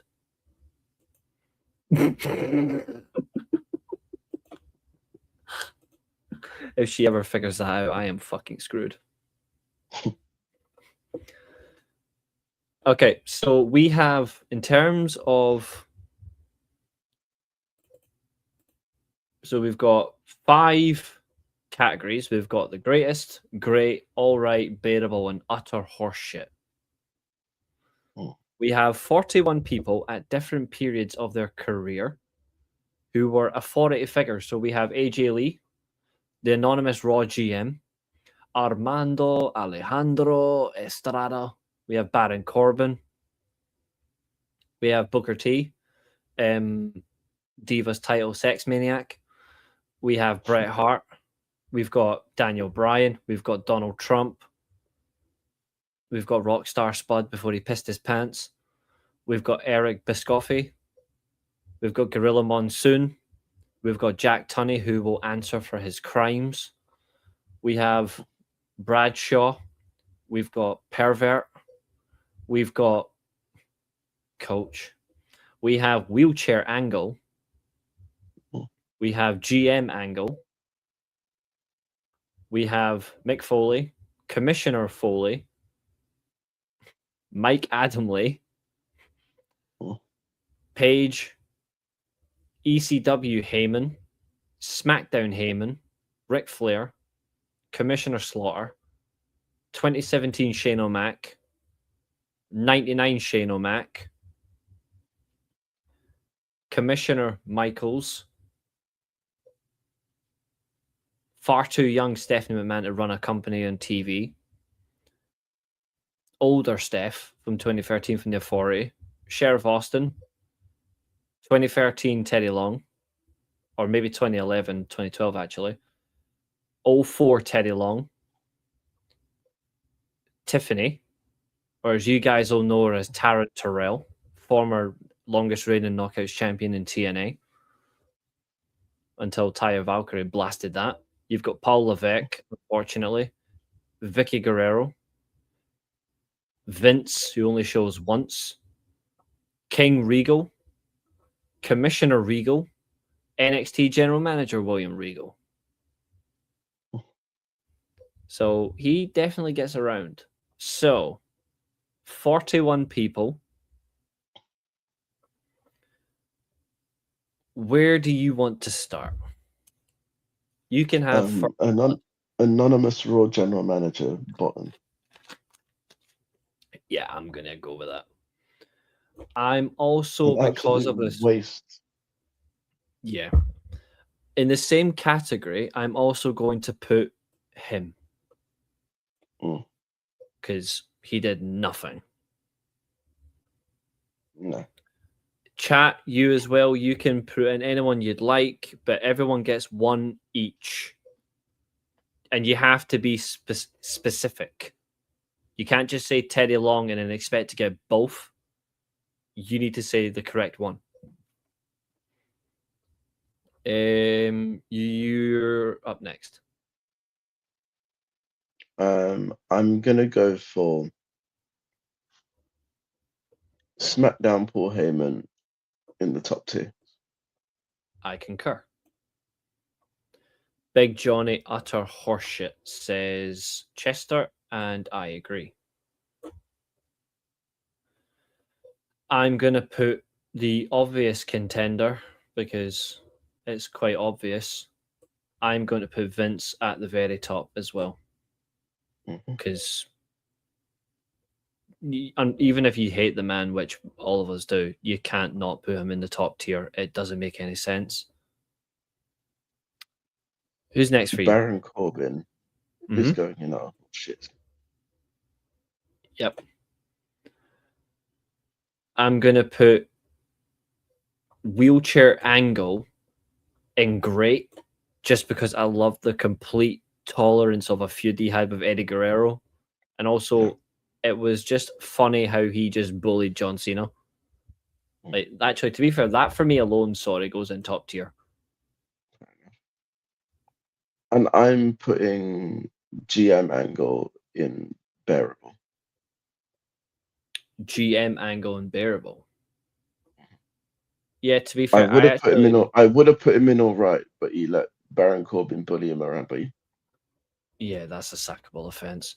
Roy Sheen is saying Donald Trump bearable.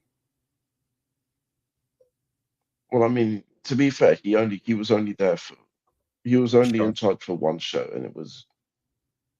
Yeah, I suppose that's fair.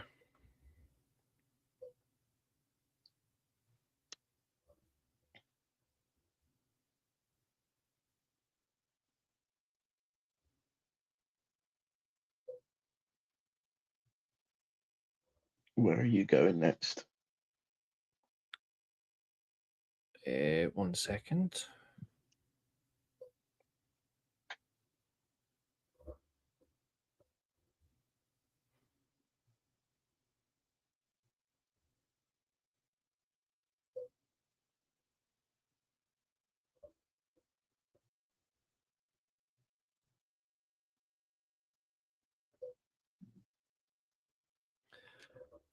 Teddy Long for SmackDown is great. So says Chester. Says Abel. Sorry, he's saying second tier for Teddy Long. Okay. Chester saying Tiffany goes in all right. Dan says Regal great. Which one? There's 3 of them. You need to be specific. I'm gonna go with Commissioner Foley.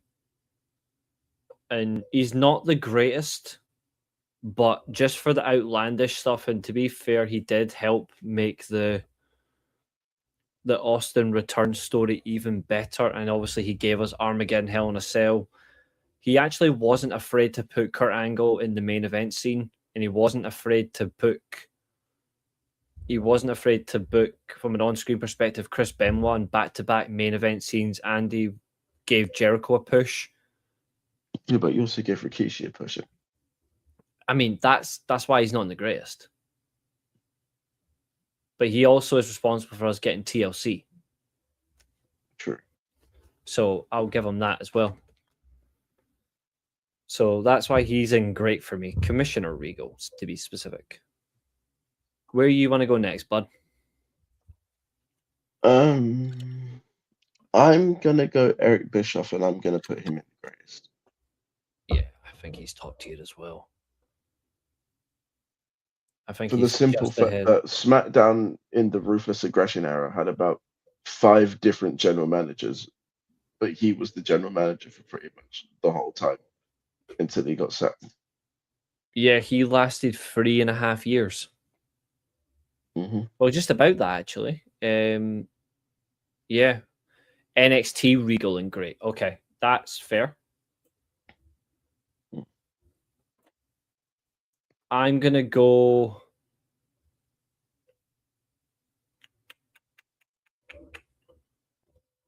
I'm actually going to say Bret Hart and Beatable for the same reason as Donald Trump. He barely was around. Like, and the only thing that stood out was him telling Batista. fucking hell. No, not Batista. Although that was Wade funny. Barrett. Wade Barrett, yeah, telling him that he's not getting his title shot because of the Nexus attack. Because he's fired. Okay. Yeah. Raquel Rodriguez for GM. No. Why would we want that? Why would we want that? Lord Steven Regal was fun. Who's next for you? Current Stephanie McMahon. Oh, shit. Yeah, correct. Put her any higher and we're fucking screwed. And we can put her stupid husband in there as with him. Oh, yeah. No one likes Liv Morgan. It's okay. Although I would say it's very unfortunate that SmackDown Stephanie isn't there because she was actually quite good. She would have been in the great tier for me for sure. Yeah. But This she's not version there, so... this version as a heel though, I am gonna put an all right just because of the way she did fucking overrule everybody like in that way, and like, the way that she took abuse from The Rock and Chris Jericho. Yeah, she really stood out. Jack Tunney, utter horseshit for what he did with the world title and the fact that he and the took IC the title title of Taker and the IC title, and for being an utter pussy and for just being called Jack Tunney. He wasn't even a real person either. He was an absolute fool. Although, the only thing is, though, in my years of memory, I don't remember GBL being in charge of anything. He was in charge of NXT before William Regal was. Was he? Yeah. Oh, yeah, because he's the one that told Paige that she's the title's getting taken off her because she's going to Raw. Yeah. See, for that alone, I can't remember. Sorry, mate, but bottom tier. And you also took the wrong title away, mate. True. Gorilla Monsoon.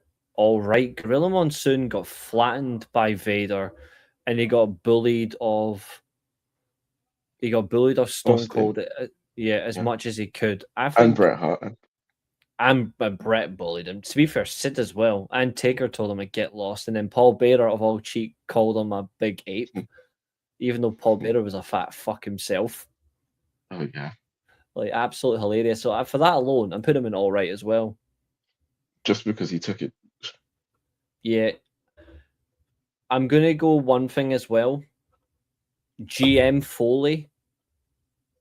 He was horrible. Commissioner Foley was great. GM Foley was utter useless. And he looked like he had just came off the streets. With that that beard. He looked like he just came off the streets. Yeah. And he Proper never scruff, really as we had... call it now. Yeah, and he never had power as well. When you look at him as a GM, he kept getting overruled. Yeah, he kept getting overruled. I'm going to put... Well, it's your turn next, but who are you going to... And my next one, I'm hoping you don't pick who I'm thinking, because there's somebody I'm actually going to put in the greatest that might surprise you. This is going to be just for a bit of laughter, but because he called this person Jeff Harvey, Mike Adamley's going in the greatest, because I think that's hilarious. Fuck's sake. His booking was mental. Paul Heyman's in the top tier, don't worry, but ECW Paul Heyman booked the Big Show to be ECW champion. Oh, yeah. Utter horseshit. Who's next for you? James says Ric Flair was great when he was in charge of Raw. He was all right, actually. But then he booked himself to face it. I'd put in bearable. Yeah. Paige, all right, according to Dan. I don't really remember her doing much apart from giving Styles Danielson as a match and then booking Asuka to win the TLC. That's it. Speaking of which, my next pick, I'm going to go for 99 2000 Shane, and he's going in top tier for me. Apart from the stupid corporate ministry angle, apart from that, as a man running in charge of WWE when you need to, he actually did a very good job. I actually don't think he was that bad in terms of the job he did. The only negative for him was, well, actually two negatives actually. Maybe this does go against him, but you could arguably blame Vince as well. Not ending over the edge when it should have ended, and the corporate ministry angle itself was just dreadful. But he also, to be fair, did the best he could for the invasion storyline, so I'll give him that praise. And whilst we're on the topic of Shane, let's put Commissioner Shane in utter horseshit with the rest of his family. Yeah, absolutely dreadful. It started off well enough, and then he took too much TV time. Yeah, far too much. I'm going to put Jonathan Coachman in great, because I actually thought Jonathan Coachman as the assistant to Vince McMahon was actually genuinely good. It was good in the sense of, like, he was allowing talent to get over by bullying him, but he was also at least delivering. He was at least delivering good stuff. At least you actually look at the matches he booked. He actually didn't book a lot of bad matches. It's just that his theme song went from doom, doom, doom, doom, doom, doom, doom to something utter weird, which didn't make any sense. Who's next for you? Teddy Long. 2011. I think that's what that one is. And I'm putting him in bearable because there wasn't enough Undertaker. Sadly, there was not. My next one, I'm going to go for Commissioner Regal. Commissioner Regal for me was top tier. Because you had Foley, who was doing absolutely everything for the baby faces and not for the heels. Whereas King Regal, well, not King, sorry, Commissioner Regal as well went from not only being Vince's bitch, but he was every opportunity he could. He was denying Stone Cold title matches. He was denying the Undertaker matches. He was telling the Undertaker to apologize to Deborah for spitting tobacco juice on her, on her and everything. He taking it himself, drinking piss, getting pissed on, getting his office set on fire, elevating Tajiri to that audience, even though Tajiri was already like a top 5 WWE actual in-ring wrestler. Easily could have been one of the better ones if they'd allowed him to work, but top 5 was still great. And not only that, but his defection to the Alliance as well as the commissioner and still being the Alliance commissioner and overruling all WWE title matches was fucking brilliant. Like he was, I think he was the best commissioner. People will probably say Foley or they'll say Shawn Michaels. For me, I actually think the best commissioner was Regal. I don't even think Shawn Michaels was that good of a commissioner. I put him in all right personally. I think he was terrible. He ended up just becoming the spokesperson. And also the fact is, basically all that meant was he's too much of a druggie to be on TV, so we'll just let you talk in WWF New York so that you're not in our way. So yeah, I also hate as well that the one other thing as well is like him like abusing his power as referee, like multiple times, like as referee. Well, like giving Deborah the title because she took all her clothes off, when that's not how that match goes. Yeah, unfortunately, I mean, to be fair, like, I'm not saying no, but all the times that he screwed over The Rock just because Triple H was his opponent. Yeah, but that also summed up the evidence that they tried to get him kicked out the locker room. even though The Rock was a bigger star in terms of popularity than both of them, and still is. In terms of who left, we have 08 King Regal. Yes, he was fired because he joined the Alliance eventually, but it was still good though. So we've got King Regal, Raw GM Vicky Guerrero, not SmackDown. It's Raw GM Vicky Guerrero from 2008, 2009, going into WrestleMania 25. That's so. Wait, I'm confused. I don't remember her being the GM at that point. So she lost her job as the SmackDown I'm convinced GM. Wasn't it Stephanie that was GM at that point? Was No. So Stephanie and Shane were in charge, and obviously Shane then left. But Vicky then advocated for the job of GM because Stephanie walked away as well.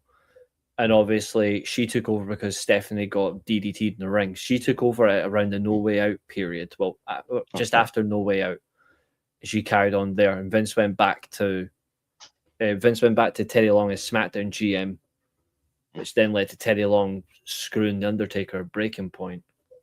Oh yeah. Which was stupid. Funny. Yeah. Then we've got Sheriff Austin. Well, I don't know if we're going to class this as Sheriff Austin or co-GM Austin. So take whichever way you want to do it. I mean, to be honest, they're both the same thing. I suppose, yeah. Commissioner Slaughter, Raw owner Ric Flair. You've then got Pete His Pants, GM Brian, GM Booker, and ECW GM Armando Alejandro Estrada. So 2, 4, 6, 8, 9 left. And I believe it was... Is it your turn? No, you just did Shawn Michaels. It's my turn. Yeah. I'm going to put Ric Flair at the very top.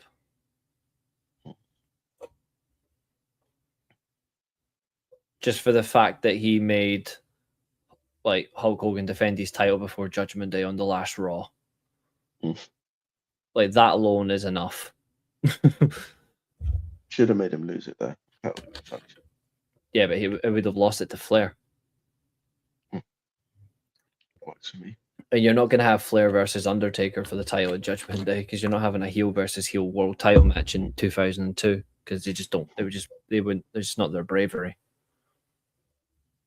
I would have done it for absolute shits and giggles. Abel says Vicky Guerrero was utter shit. Yep. And she was too busy getting whale jokes from Jerry Lawler anyway. So we have 7 left. I'll put King Regal in great.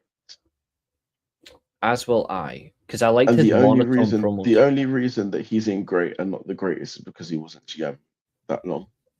Yeah, he was just using his power as king. And that's also because he decided that again he wasn't gonna adhere to the wellness policy. So yeah, it's a shame because in 2008 he could have been WWE champion. Which he to be honest, considering how stupid that title scene is, I wouldn't have minded that. To be fair, even in 2001 he was good. Well, I mean at that point, 2008, Triple H was the champion. So yeah. Yeah. I'm gonna go with. I mean, just for the pure carnage alone, I think you have to. If you're putting Bischoff there, you've got to put Austin there as well. Yeah, it was just pure fucking hilarious. And also, I just liked his first day on the job. He comes in, brings back the IC title, which should never have been retired in the first place. And then JR gets hired and fired more times than Big Show turned heel and babyface.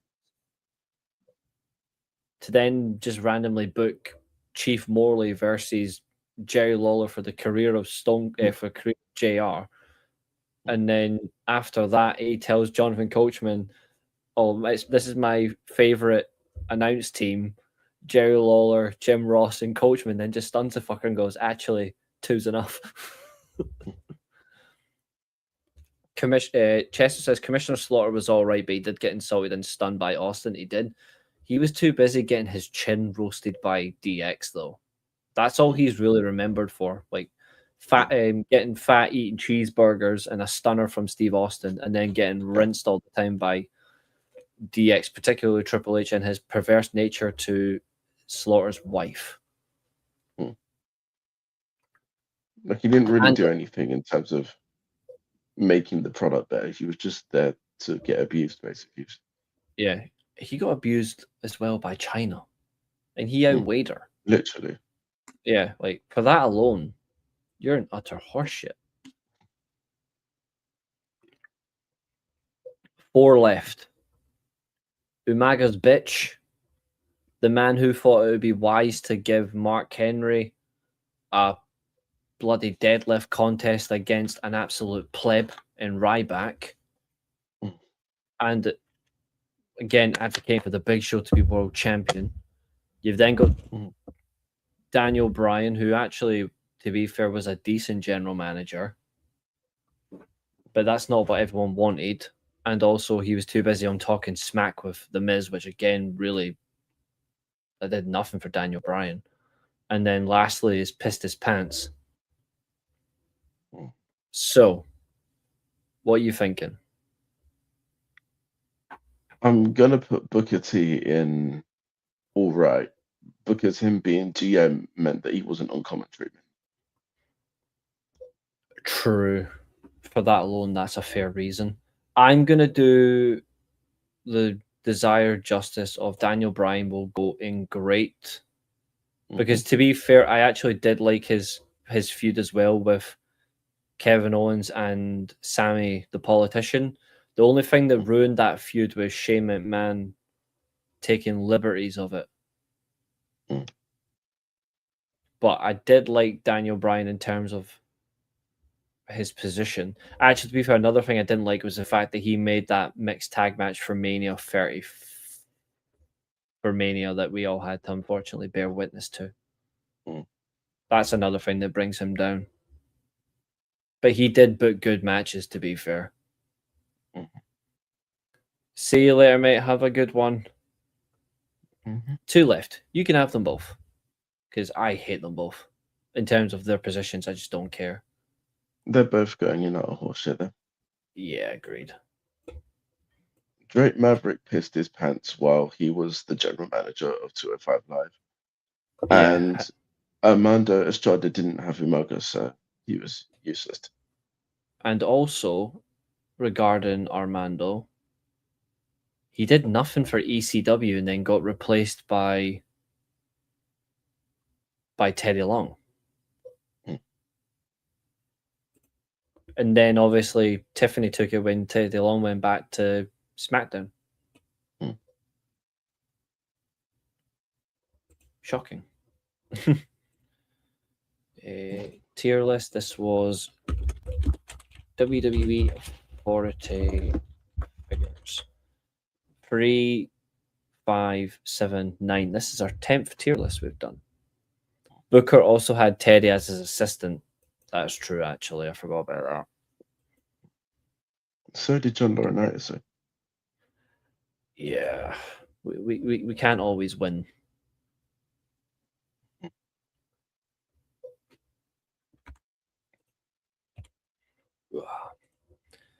Anyway, dude, have you got any closing comments before we wrap up for the night?